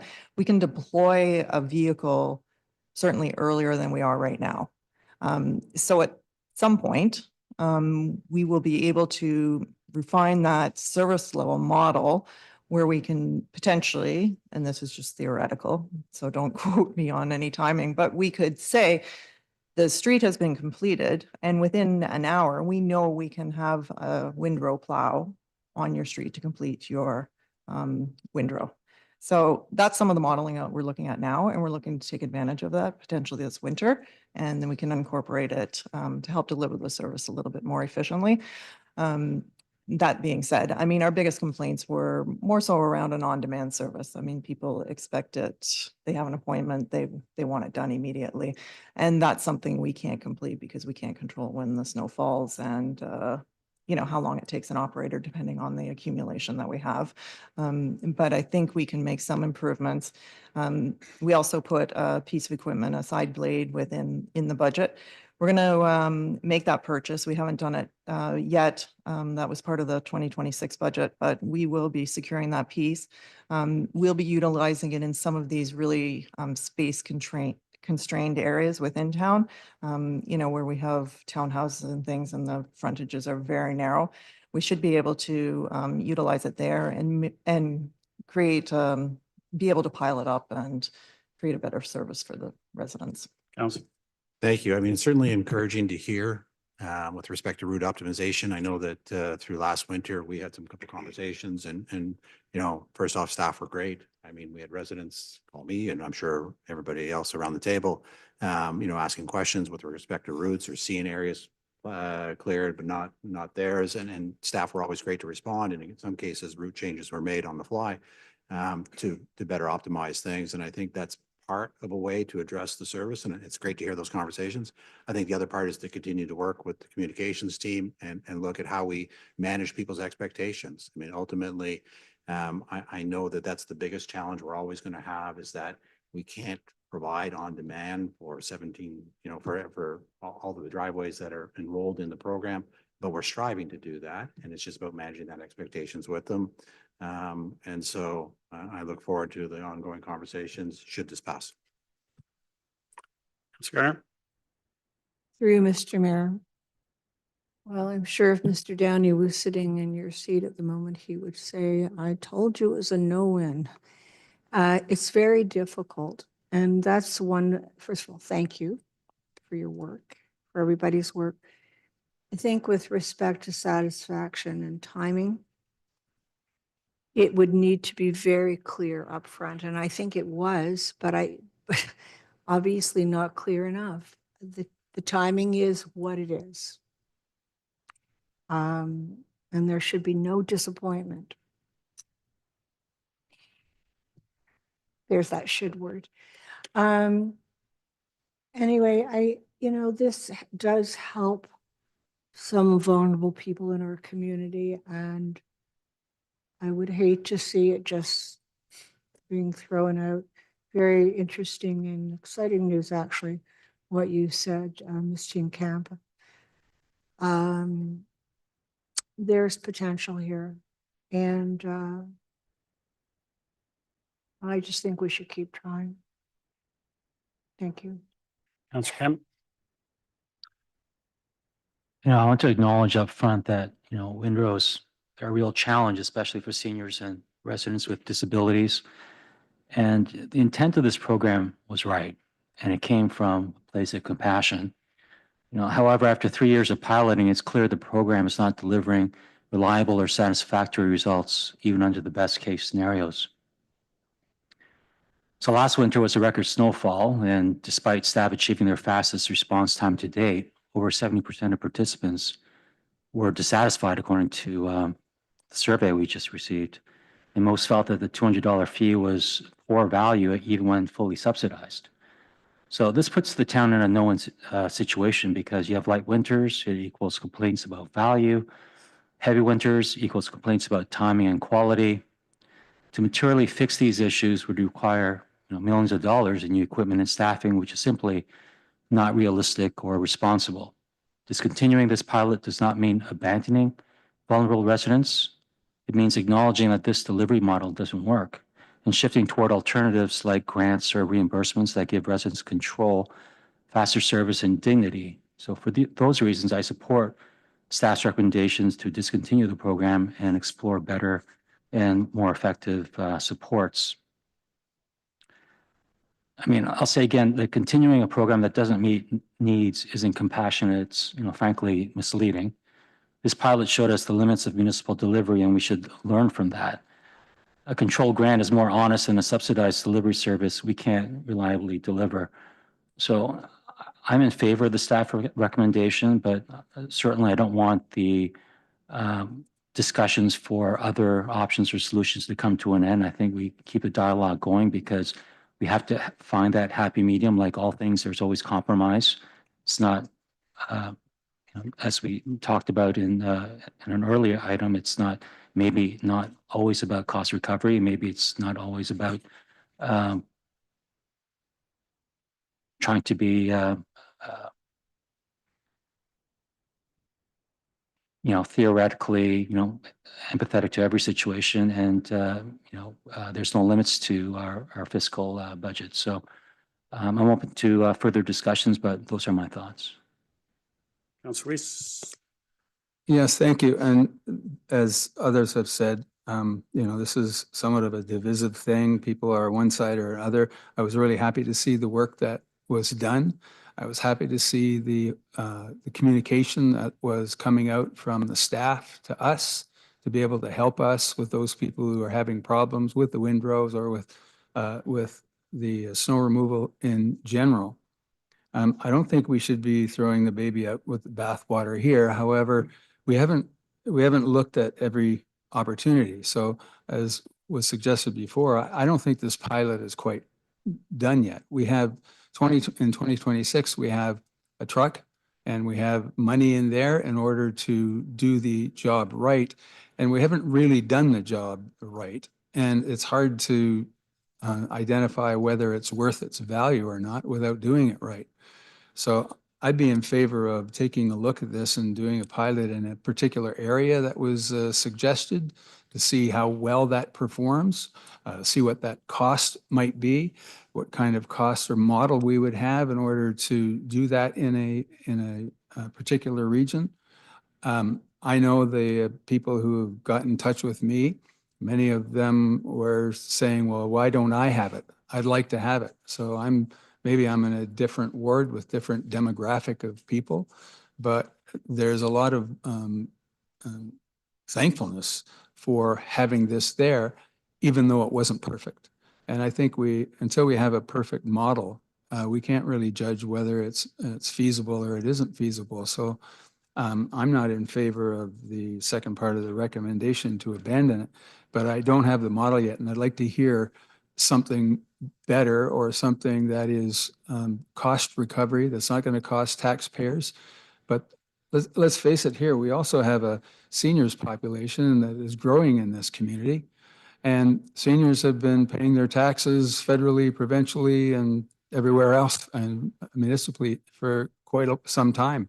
And although someone may not be disabled, there's a sense of, I don't want to use the word entitlement, but a responsibility of us to help people who are concerned about their health, concerned about their welfare when they're out there trying to shovel and they don't have somebody to do it for them. It's part of a compassionate community. So I don't want to throw this out yet, but I'd like to see something that is revenue neutral, if possible, or that is targeted in a particular area with the equipment that we have to do the right thing, and then come back and have a conversation about it. Because I think it's definitely wanted by some of our people who are seniors and disabled. Doing it for everybody, everywhere, you might get people that say, yes, that's worth the money to do it. But we haven't seen the amount of money that it's going to cost if we were going to do it town-wide. That hasn't been projected yet. And we haven't done that at all. So I'd like to consider that, or I'd like you to consider it. I'm not going to vote to have it removed. I'd like to see some more work done on it until we get it right. So through you, I just want to, Councillor, just remind everyone, I think what's on the floor is to keep the status quo, I believe, which is to continue. Keep the status That's what's quo. on the floor. Okay. Alternate one is on the floor. Alternate one is on the floor. Yes. Okay, that doesn't, okay, thank you. Just want to clear That's that helpful. because, So I'm speaking to your alternate then. Yeah. Thank you. I'd like to see some more activity done on this, but done with some pilots that are legitimate, that can be managed for the rest of the time. Yeah. I think that's it. Councillor Gardner, second time. Thank you. Could you, through Mr. Mayor, could you just speak to, there was a problem with snow storage. I know Toronto had a big problem with that, but so what did we do? This was a very snowy winter. What did we do with, did we have enough space to store all the snow, or what? If not, what did we do with it? Thank you. Stinka. Through you, Mr. Mayor. With the Windrow program, I mean, some of the frontages, especially in where the intensity of or density of the homes is greater, we just don't have the space to push it. You know, in a townhouse situation, a shared driveway, one neighbor gets the burden of it. And the plows work one way. You know, we're not going both ways to spread it. They're coming down the street on the drive lane, and that's where the plow is. So everything goes from the right-hand side to the left-hand side when you are plowing. In some cases, we did have to take a loader out and disperse some of the snow. In other cases, it narrowed the driveway a little bit. You know, some neighbors who had a shared driveway were because maybe the one on the right-hand side had the program, the one on the left didn't, but the one on the left is the one that's taking the snow. But they were respectful of the program, and they, you know, it did fall into their driveway.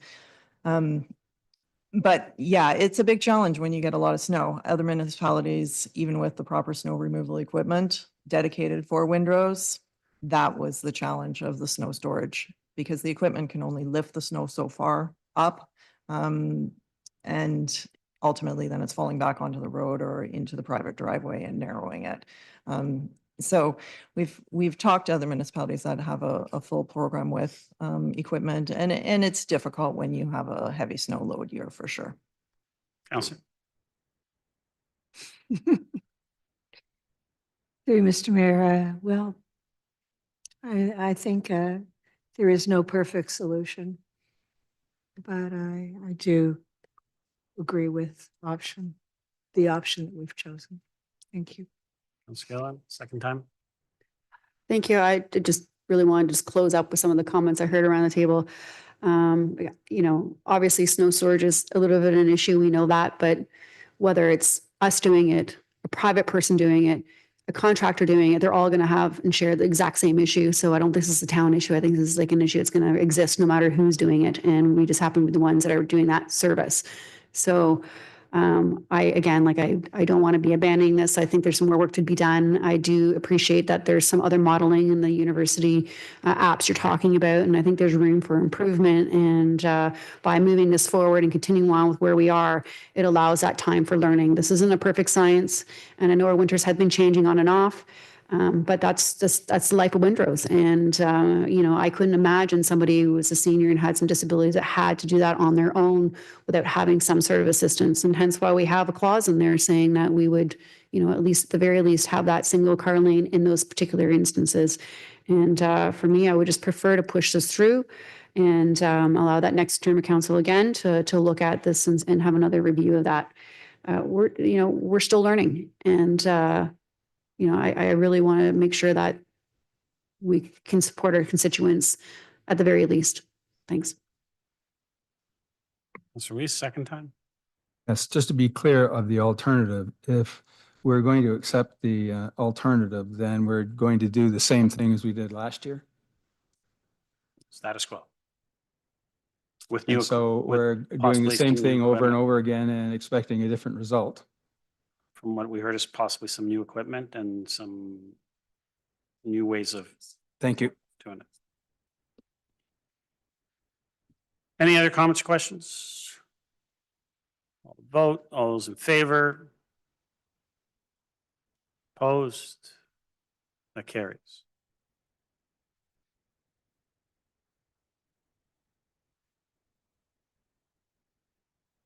$14.3, Councillor Thompson, you moved this one. I mean, you pulled this one. Did you want to move the recommendation? Seconder. Councillor Gilliland. Go ahead, Councillor Thompson. Thank you. I think probably, well, I won't speak for everybody, but I'll just assume that, most of us, when we first got the report, were quite surprised, at least I was, to see the increase in the overall budget. I mean, for the most part, I would have thought that we would have a good grasp on the linear cost of sidewalk installations. We do them every year. And so, I reached out to staff. I'm sure others did as well. And so we have all received a memo today expanding upon the reasons for the increase in budget, the relation about the York Region funding. I see Ms. Fleming is here tonight to speak to that memo. I'd ask council's indulgence, but perhaps she can come up and share that memo, not just with council again, but for those watching, for members of the audience. It's unfortunate we couldn't, for timing reasons, get that memo on tonight's agenda. It's my understanding, and perhaps Ms. Fleming or the clerk confirm that that memo will be part of the council agenda in 2 weeks' time. But in the meantime, perhaps Ms. Fleming could speak to the rising cost, York Region funding, and why that wasn't able to get onto the agenda tonight. Ms. Fleming? Through you, Mr. Mayor, Councillor Thompson. So this project has a lot of moving parts. So when we first came to council through our business case process in 2025, I believe, we had requested $5.3 million for the construction of active transportation facilities on Yonge Street, which is between Industrial Parkway South and Bloomington. This is a regional road, a regional corridor, but this active transportation facility was not part of their 10-year capital plan. So we had discussions with them about undertaking the work, as it was one of the main recommendations in our 2025 active transportation master plan, and provided connectivity for our southern residents in Aurora to our trail system and so on and so forth. So when we come up with our business case numbers to determine how much we should budget for design and construction, we use asset management principles. So that's benchmarking across other municipalities who have built similar infrastructure and facilities, and we use those unit rates. What that doesn't take into account is the fact that we have unique things within our area that we have to take into consideration that is flushed out during detailed design works. So we always, these projects are always a 2-year project. In engineering, we have a design component that we ask council for money for and a construction component. And as we get further into construction, we at 30, 60, and 90% is what we call those design phases. We determine a little closer of what that current amount is going to be for construction. And it takes into consideration the complexities of utilities, right-of-way sizing and how much room we have to maneuver. And in this case, we had the extra added layer of working with our partners at York Region because they have design standards and requirements that they needed us to incorporate because ultimately it was in their right-of-way in this segment.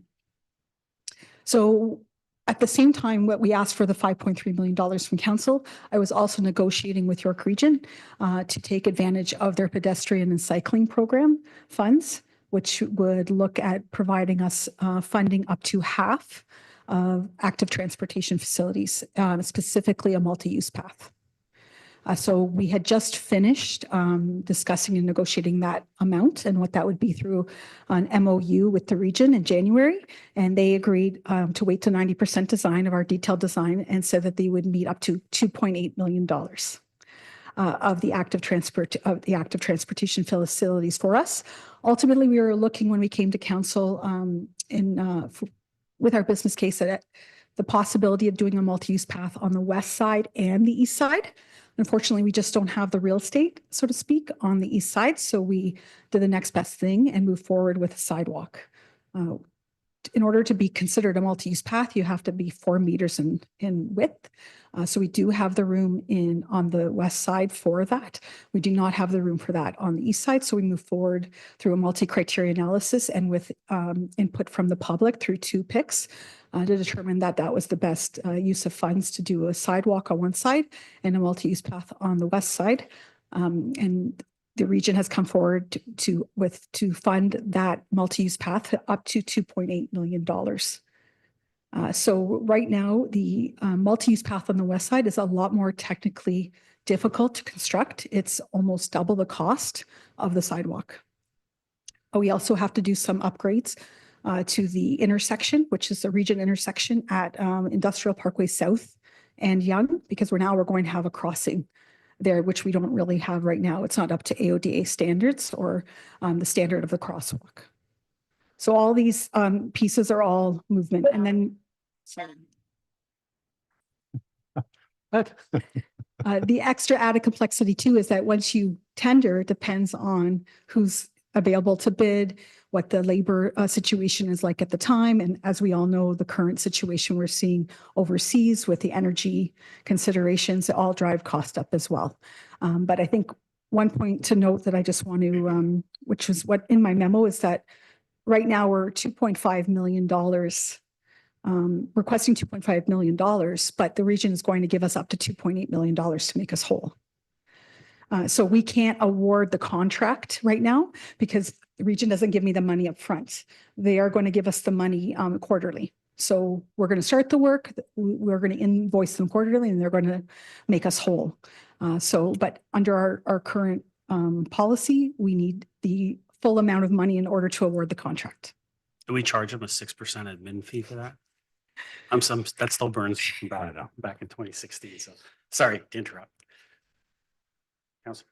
Thank you very much for the information. And again, I got confirmation from the CEO that this will also be included with the council agenda so that the public also is aware that, here's the rationale behind the increase. But I also think that it's partly a good news story in the sense that it's being offset to some degree by the region funds, which we didn't initially anticipate when the 2025 budget sheet came out. So that's good. From my perspective, I think it is important to move forward. I can tell you that I've had a number of residents from Del Manor specifically who have reached out to me over the last year or two, speaking to the fact that there is no sidewalk there. It's hard for them to traverse Yonge Street. They go north to the shopping plaza, and they are eagerly waiting and anticipating a sidewalk, in this case, a multi-use path being built, because for them with their mobility challenges, it is extremely difficult sometimes to navigate. And so it's, you know, a longstanding piece in terms of our sidewalk policy to be able to do these connections. We have an opportunity to take advantage of region funding over and above it. And so I support it. Any other comments or questions? Councillor Gardner? Hey, Mr. Mayor, just thank you for your work and for getting that money from the region. And yes, I've also heard from some residents, not many from Del Manor, but some.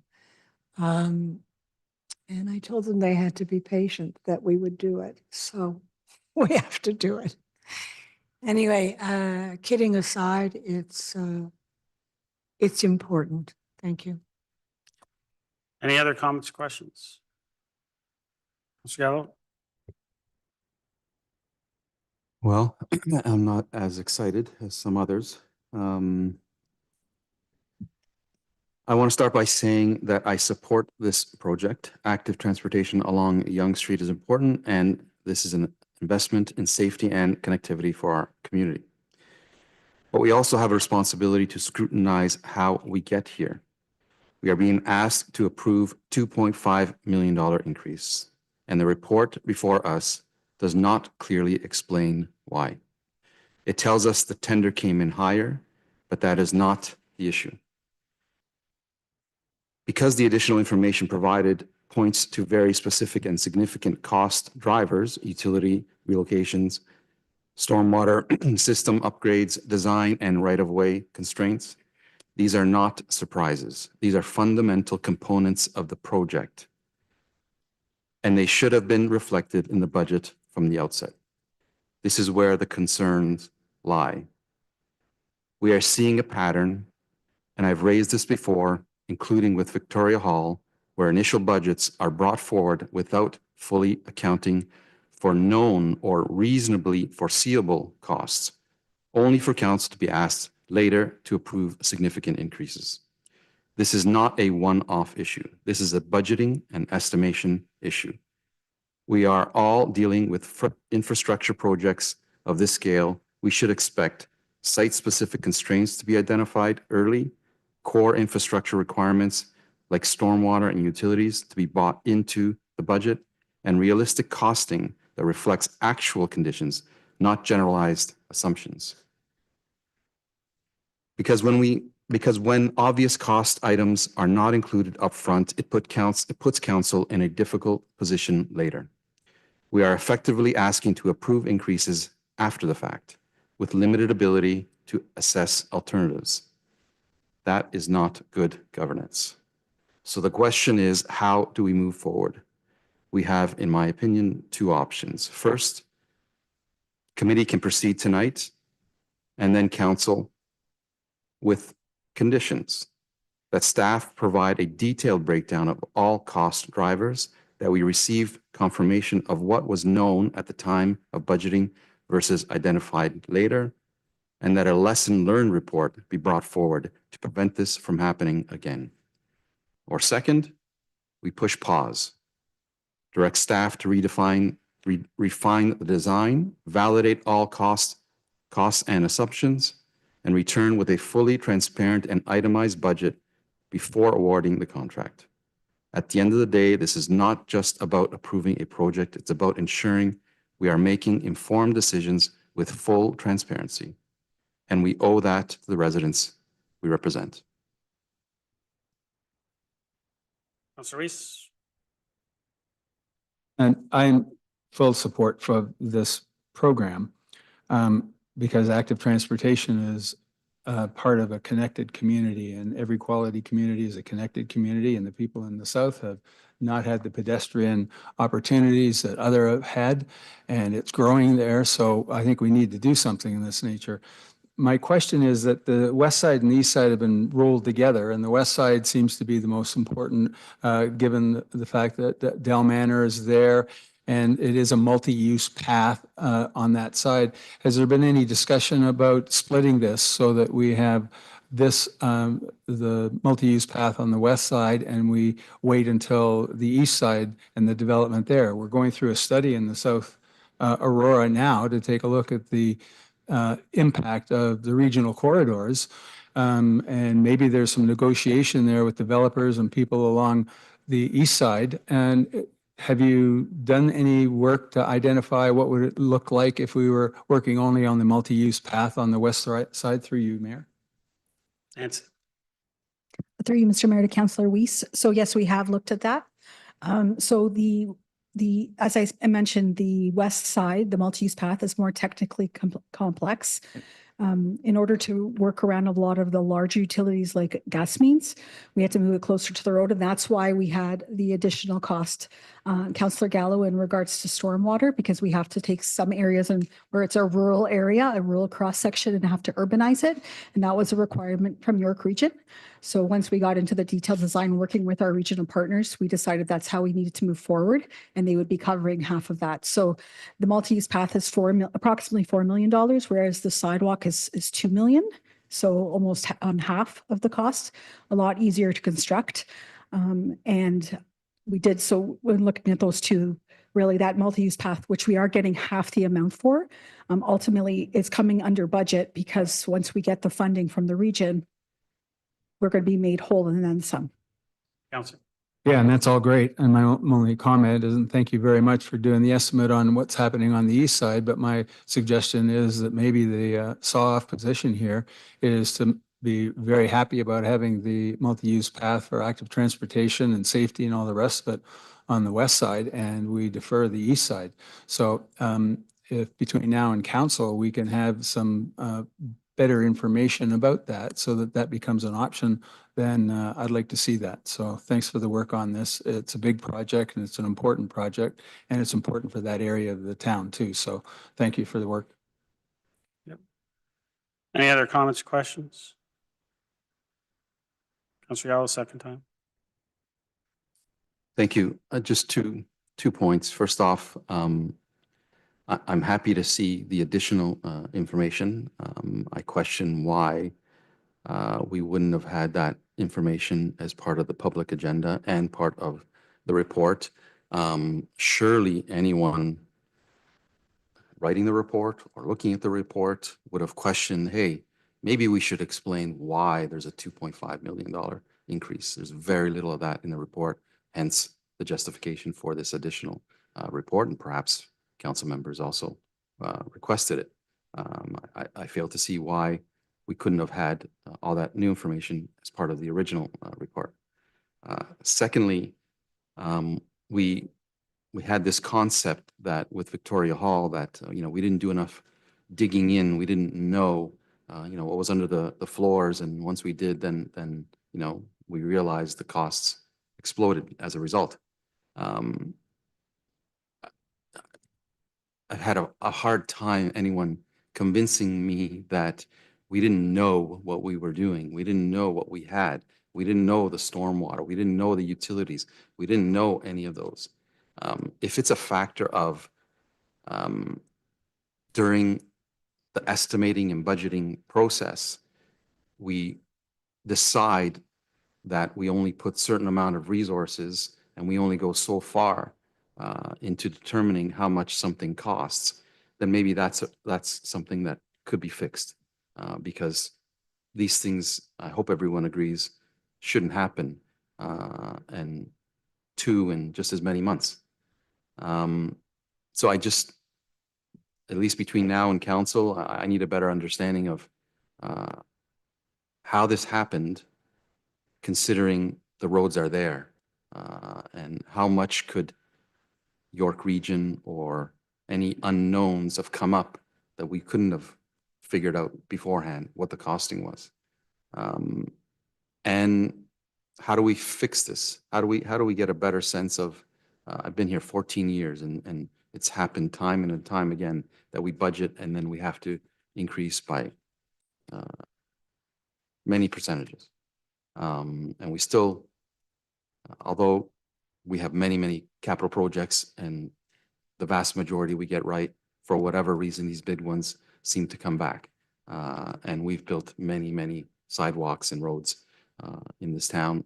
I fail to see how this is an anomaly in budgeting, and then the reality is we're that far off. Councillor Thompson. Thank you. I'm actually going to throw you to Mr. Ramuno. The suggestion was to perhaps look at separating the two projects, doing the west side first and the east side. It's been my experience, and I'm turning to you for your experience, that when we consider those things, if in fact the intent is that we will eventually do the east side, it's really just going to cost us more. Because doing the two at once, I would assume there's some cost savings. But then secondly, it seems like construction costs aren't going down. They haven't gone down in my time, and it'll only go up. So that if we do make a decision to split this project, it only means that down the road, it's going to cost us more to put the sidewalks in on the east side. Is that fair? Mr. Rono. So, Mr. Mayor, yes, I agree 100%. Again, we've designed it and tendered it. So we realize some cost savings doing both at the same time.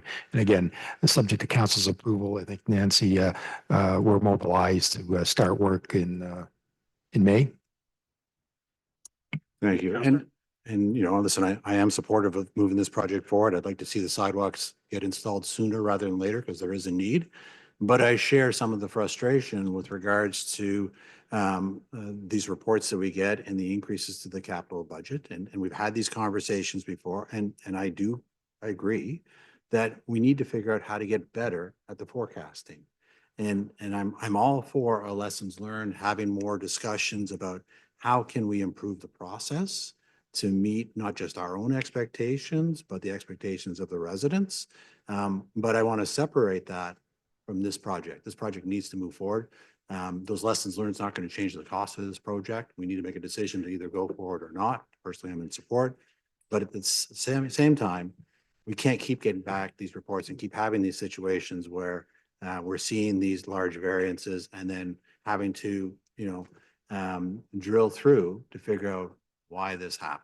We need to get better at the forecasting process, absolutely. And so, I'm all for supporting a lessons learned and looking to, figure out how we can improve the process, but that's a separate issue to me. We need to move forward on this one.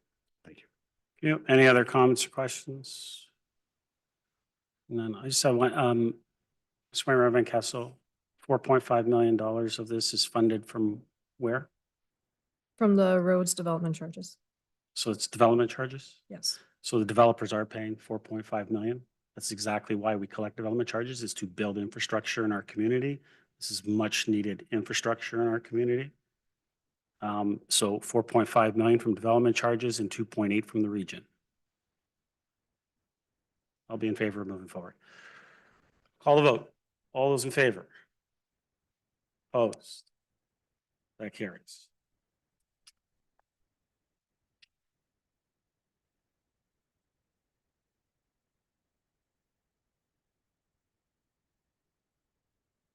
Right.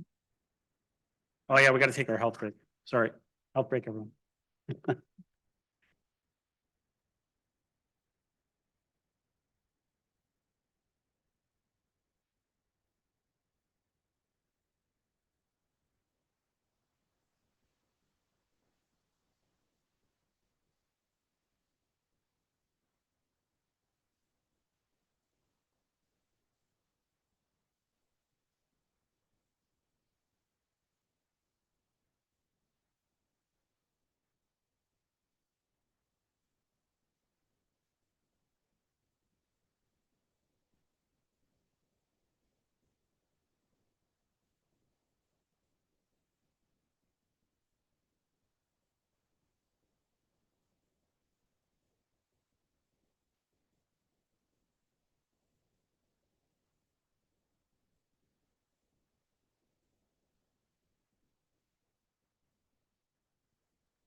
Okay, Council, we are back.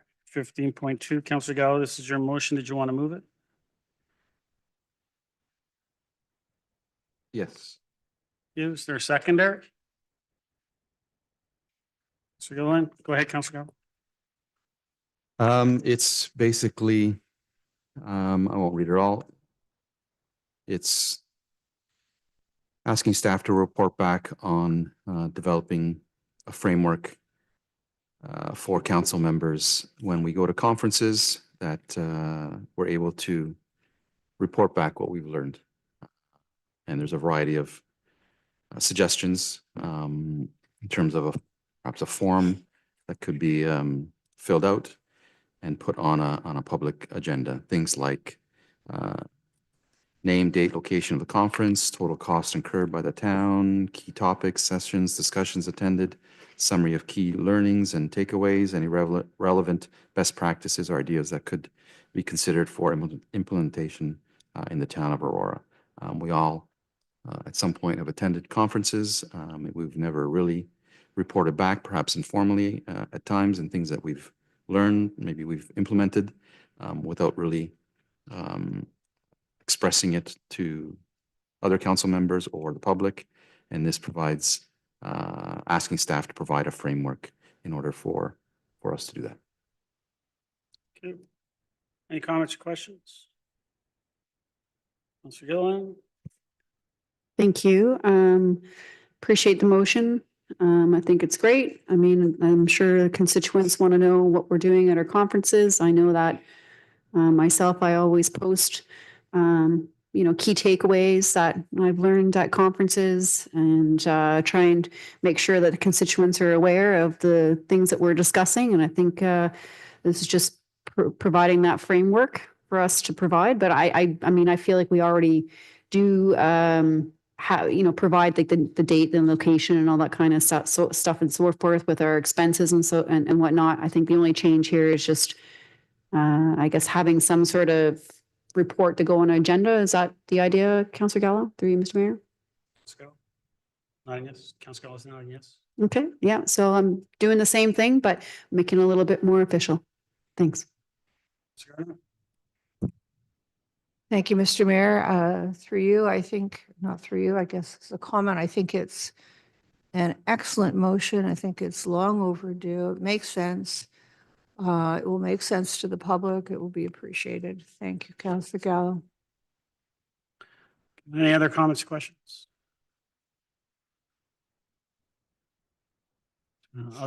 I'll say my 12 years, I've constantly let the public know exactly where I am, what I'm doing, exactly what we've been talking about and what we're bringing back to the town of Aurora. And I think it's great to make it formal.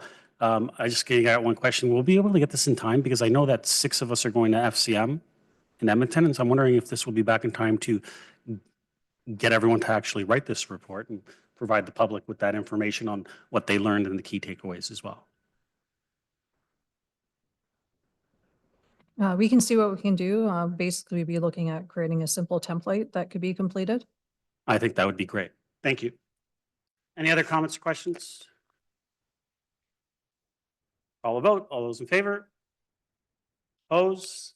That carries. New business. Councillor Kim? Councillor Gallo? Councillor Thompson? Yes. Go ahead. With respect to the earlier delegation, Mr. Yeung, who was talking about the bylaw with specific to the height of hedges or vegetative fences. The request was by the delegate that perhaps staff could take a look at it and bring back the policy and or a report on not just this particular issue, but in general that issue of the fact that there are no height limitations on vegetative fences, hedges. I know I've had conversations with Mr. Ray and Mr. Chan with regards to this. They seem they know a little bit of the history as well as sort of why it's in place, what the more I guess implications are across the board.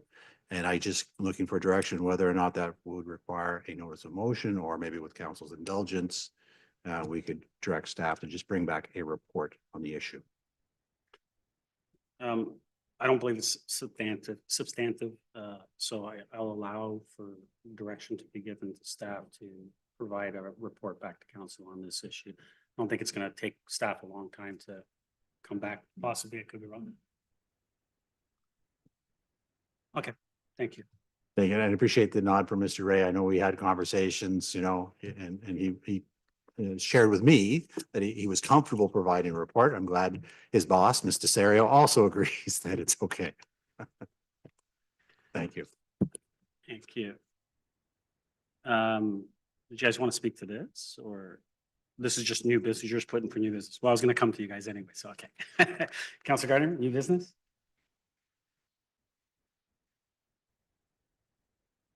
Business or public service, but I think we'd like to hear it. So the Lake Simcoe Region Conservation Authority put forward the top 10 restoration projects from 2025. And number 2 is the Henderson Eco Passage. And it was 2024, maybe it was finished in 2025. So I'm just going to read a bit. Beyond protecting infrastructure, the new culvert now functions as an ecological passage, allowing wildlife to move safely along the ground and through the water. This area is well known for its turtle population. We all know about the turtle tears, and in particular, Wendy Kenyon has been here many times. And they spent years trying to protect these turtles and their other wildlife there. And since they have put in this culvert, the wildlife road mortality in the area has dropped to almost 0. So I think we should congratulate ourselves, thank the turtle tears. I mean, it was an incredibly hard effort that they put into this. It's as volunteers, but there we are. But also, it did help our infrastructure because the upgrades of the culvert managed high flows during heavy rain events, and it protects the slopes of Henderson Drive, which had been eroding. So we were able to do 2 very important things in one, and I'm glad that Lake Simcoe has recognized the town for that. Thank you. Let's go on. New business? Go ahead. Oh, go ahead. Thank you. I just, through Ms. Mayor to staff, I know there was some reconstruction from water main rehabilitation up in Ward 2, and I just wanted to know if you guys could give me an update on how that's going along. Somebody? Through Mr. Mayor to Mr. Ramiro? Yes, through you, Mr. Mayor. Yes, it's the one on Yonge Street north of Wellington. Yeah. Yeah, I think that began this week, and so far it's on track. Perfect. And then there was a whole bunch of other ones on streets, George Street as well. If you could maybe touch on that and how that's coming along. I could tell my constituents. Through you, Mr. Mayor, yet I think this year we've got about 5 or 6 road rehabs. The one we started, 6. You've noticed, is the John West Way. We started the work on rehabbing of the bridge structure, the deck. And then there's George Street. There's 5 or 6. I can't remember them now. But again, the one that started is the John West Way. But they're all planned to begin soon and to be completed by the fall. Councillor? Perfect. I just wanted to touch on that because there is a lot of construction going on, especially in a few of the wards, 1, 2, 4, and 5 actually. And it's going to be probably the summer construction a little bit, but that's kind of what happens. And one final question to you, Mr. Mayor and Mr. Ramino. One of my motions was about bringing a grilled cheese kind of festival of sorts. And I know that if anybody's interested, please look at the bigcheese.ca. That's happening in another region, because I think it's a great initiative to bring people to our community and bring some economic development and encourage people to come visit the restaurants in our town and have fun doing it in a way. And I just wanted to know if you could give me an update on, you know, what your AcDev group is doing. Through you, Mr. Mayor, yes, we're looking at it. I'll be honest, I don't think we're going to have anything ready for, this summer, but we're hoping to have something in place for next year, and we'll be able to report to council when we do have a work plan in place. Councillor. Okay, perfect. Thank you. Tzanis. Thanks. A couple of things. This year, the Heritage District is celebrating 20 years. And I was at the Heritage Advisory Committee last evening, and there was a significant amount of interest in the celebration of that, but I don't think anything has been planned through the town to celebrate something that is really, truly worth celebrating, which is that Heritage District, both from a tourism and any other way. So I'm wondering through you, Mayor, who I should, and the ratepayers should be discussing this with in terms of a strategy to make that Heritage District a focal point this summer. So can you give me an advice on where you'd like to go with this? We can, how about we talk after, we can talk with staff. I would suggest a motion, so we bring in next month. All right. And we get everyone working on it. Thank you. Appreciate your effort. The other thing I have is 65 St. John's has just gone through the clearing of the trees and the vegetation there, and there's been a lot of discussion about whether the tree plan and the removal plan has been according to the agreement that the applicant had with the town. So through you to Mr. Ramuno, I know I was out there the day the tree marking was happening, but I wasn't out there when it was clearing.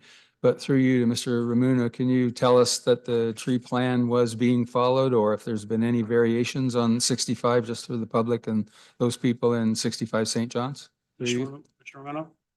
Certainly, through you, Mr. Mayor. Yes, so the tree permit application was granted a number of weeks ago, and they've removed the trees and followed our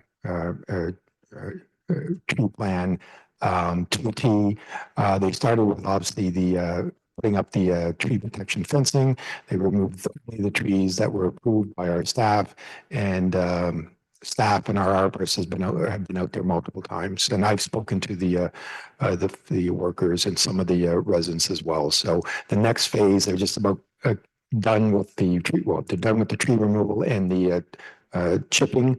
The next stage, and they're probably a few weeks off from that, is moving forward with the site works, being grading and site servicing. But I'll certainly inform the residents and council when the next phase begins. Thanks, I appreciate that.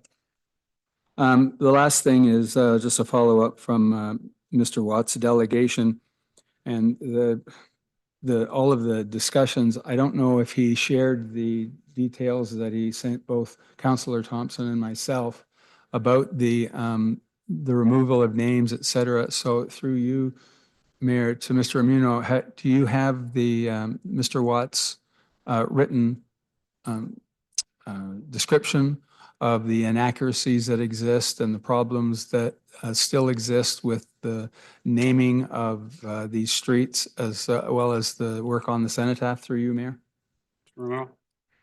Yes, Mayor. Yeah, so I did receive that from our clerk's department. I guess it was this morning. I've quickly gone through it, but I can certainly provide additional information to council next week. Some of the names that we're recommending be removed are because they've been reserved for other developments in town. So We've got 3 or 4 developments that were approved, not yet constructed. Well, Archer Hill for one has been constructed, and those street signs are up. And they've utilized, I think, 2 names off of the street name list, being Veterans, and there's 45 Tyler. We reserved some names. So some of these names are being removed because they've been reserved and being used. Others have been removed because there are duplications elsewhere in town or throughout the region. But we can certainly have that discussion moving forward, and I'll provide additional information, if not for council at a future date, but we'll certainly provide the policy for council at council, and we can have additional discussion. Thanks. I'm sure the delegate would appreciate it, and everybody in the Legion and elsewhere would appreciate the us being accurate and with all of that. Oh, the other thing that was asked of me privately is about do we have a naming policy for town-owned buildings? There is one? Okay, I can read it then. It came up just recently and I just didn't know whether there was or not, so I'll review that myself. Thanks. That's it. Public service announcement? Public service announcement? None. None? None? Councillor Garner? Go ahead. With respect to the public roller skating, does the public, we've approved that, I believe, as a council, What's that? the roller skating? Yep. But I'm not sure the public is really aware of location and times and. I think staff haven't fully done it yet, but Ms. McDougall. Okay, thank you. It was more of a new business instead of public service announcement, but I'll go ahead. Through Mr. Mayor, yes, staff are working on a schedule right now for a drop-in program starting, I believe it's starting in maybe end of May, beginning of June. And that once we have that information, it'll be going public to promote it and promote it well. Councillor? Thank you. Well, member of the public raised it, so I thought it might be Okay. under that. That's all I have. Mr. Thompson? Councillor Gallo? Councillor Kim? Bear with me, I just have a few. Spring weather, like weather is here, but the bad news is so is the litter. So we have our annual community cleanup on April 25th from 8 a.m. to 12 p.m. You can pick a spot, pitch in and make a difference. And students can also earn their volunteer hours. And you can learn more at aurora.ca/cleanup. We have the Aurora Art Show and Sale on May 2nd and 3rd, and it's featuring more than 300 original 2- and 3-dimensional artworks in a variety of media and acclaimed. This is an acclaimed event, and it's presented in partnership with the Society of York Region Artists. You can get more details at aurora.ca/art show. Aurora is hosting a rabies vaccine and microchip clinic. The clinic will take place on Saturday, May 2nd, 2026. From 10 a.m. to 3 p.m. at the Mount Albert Lions Community Center. The event is open to both cats and dogs and no appointment is necessary. And you can visit aurora.ca/animal services for more information. Also, starting May 1st, it is National Youth Week. There'll be a week of free and registered activities. Teens in Aurora can participate in a variety of activities like Mario Kart Party, live music night, and cake decorating. And you can visit aurora.ca/youth week for all the details. Also, children and youth performers, it's time to shine. You can enter into the Aurora's Performing Arts Festival by May 18th. It's presented by Marquee in partnership with the town. You can find out more at aurora.ca/art festivals. And in recognition of the National Day of Awareness for Missing and Murdered Indigenous Women, Girls, and Two-Spirited People, everyone is invited to participate in Red Dress Day Walking Vigil. The vigil will be held on Tuesday, May 5th at 6:30 p.m. starting at Aurora Town Square. And for more information, you can visit aurora.ca/Red Dress Day. Councillor Thompson, did you have some? I believe that street parking restrictions ends tomorrow. That is correct. I'm sure many residents will be glad to hear that. Bylaw, maybe not so much. We get a motion to adjourn. Councillor Weiss, Councillor Gardner, all those in favor? Opposed? That carries. We are adjourned. Thank you, everyone.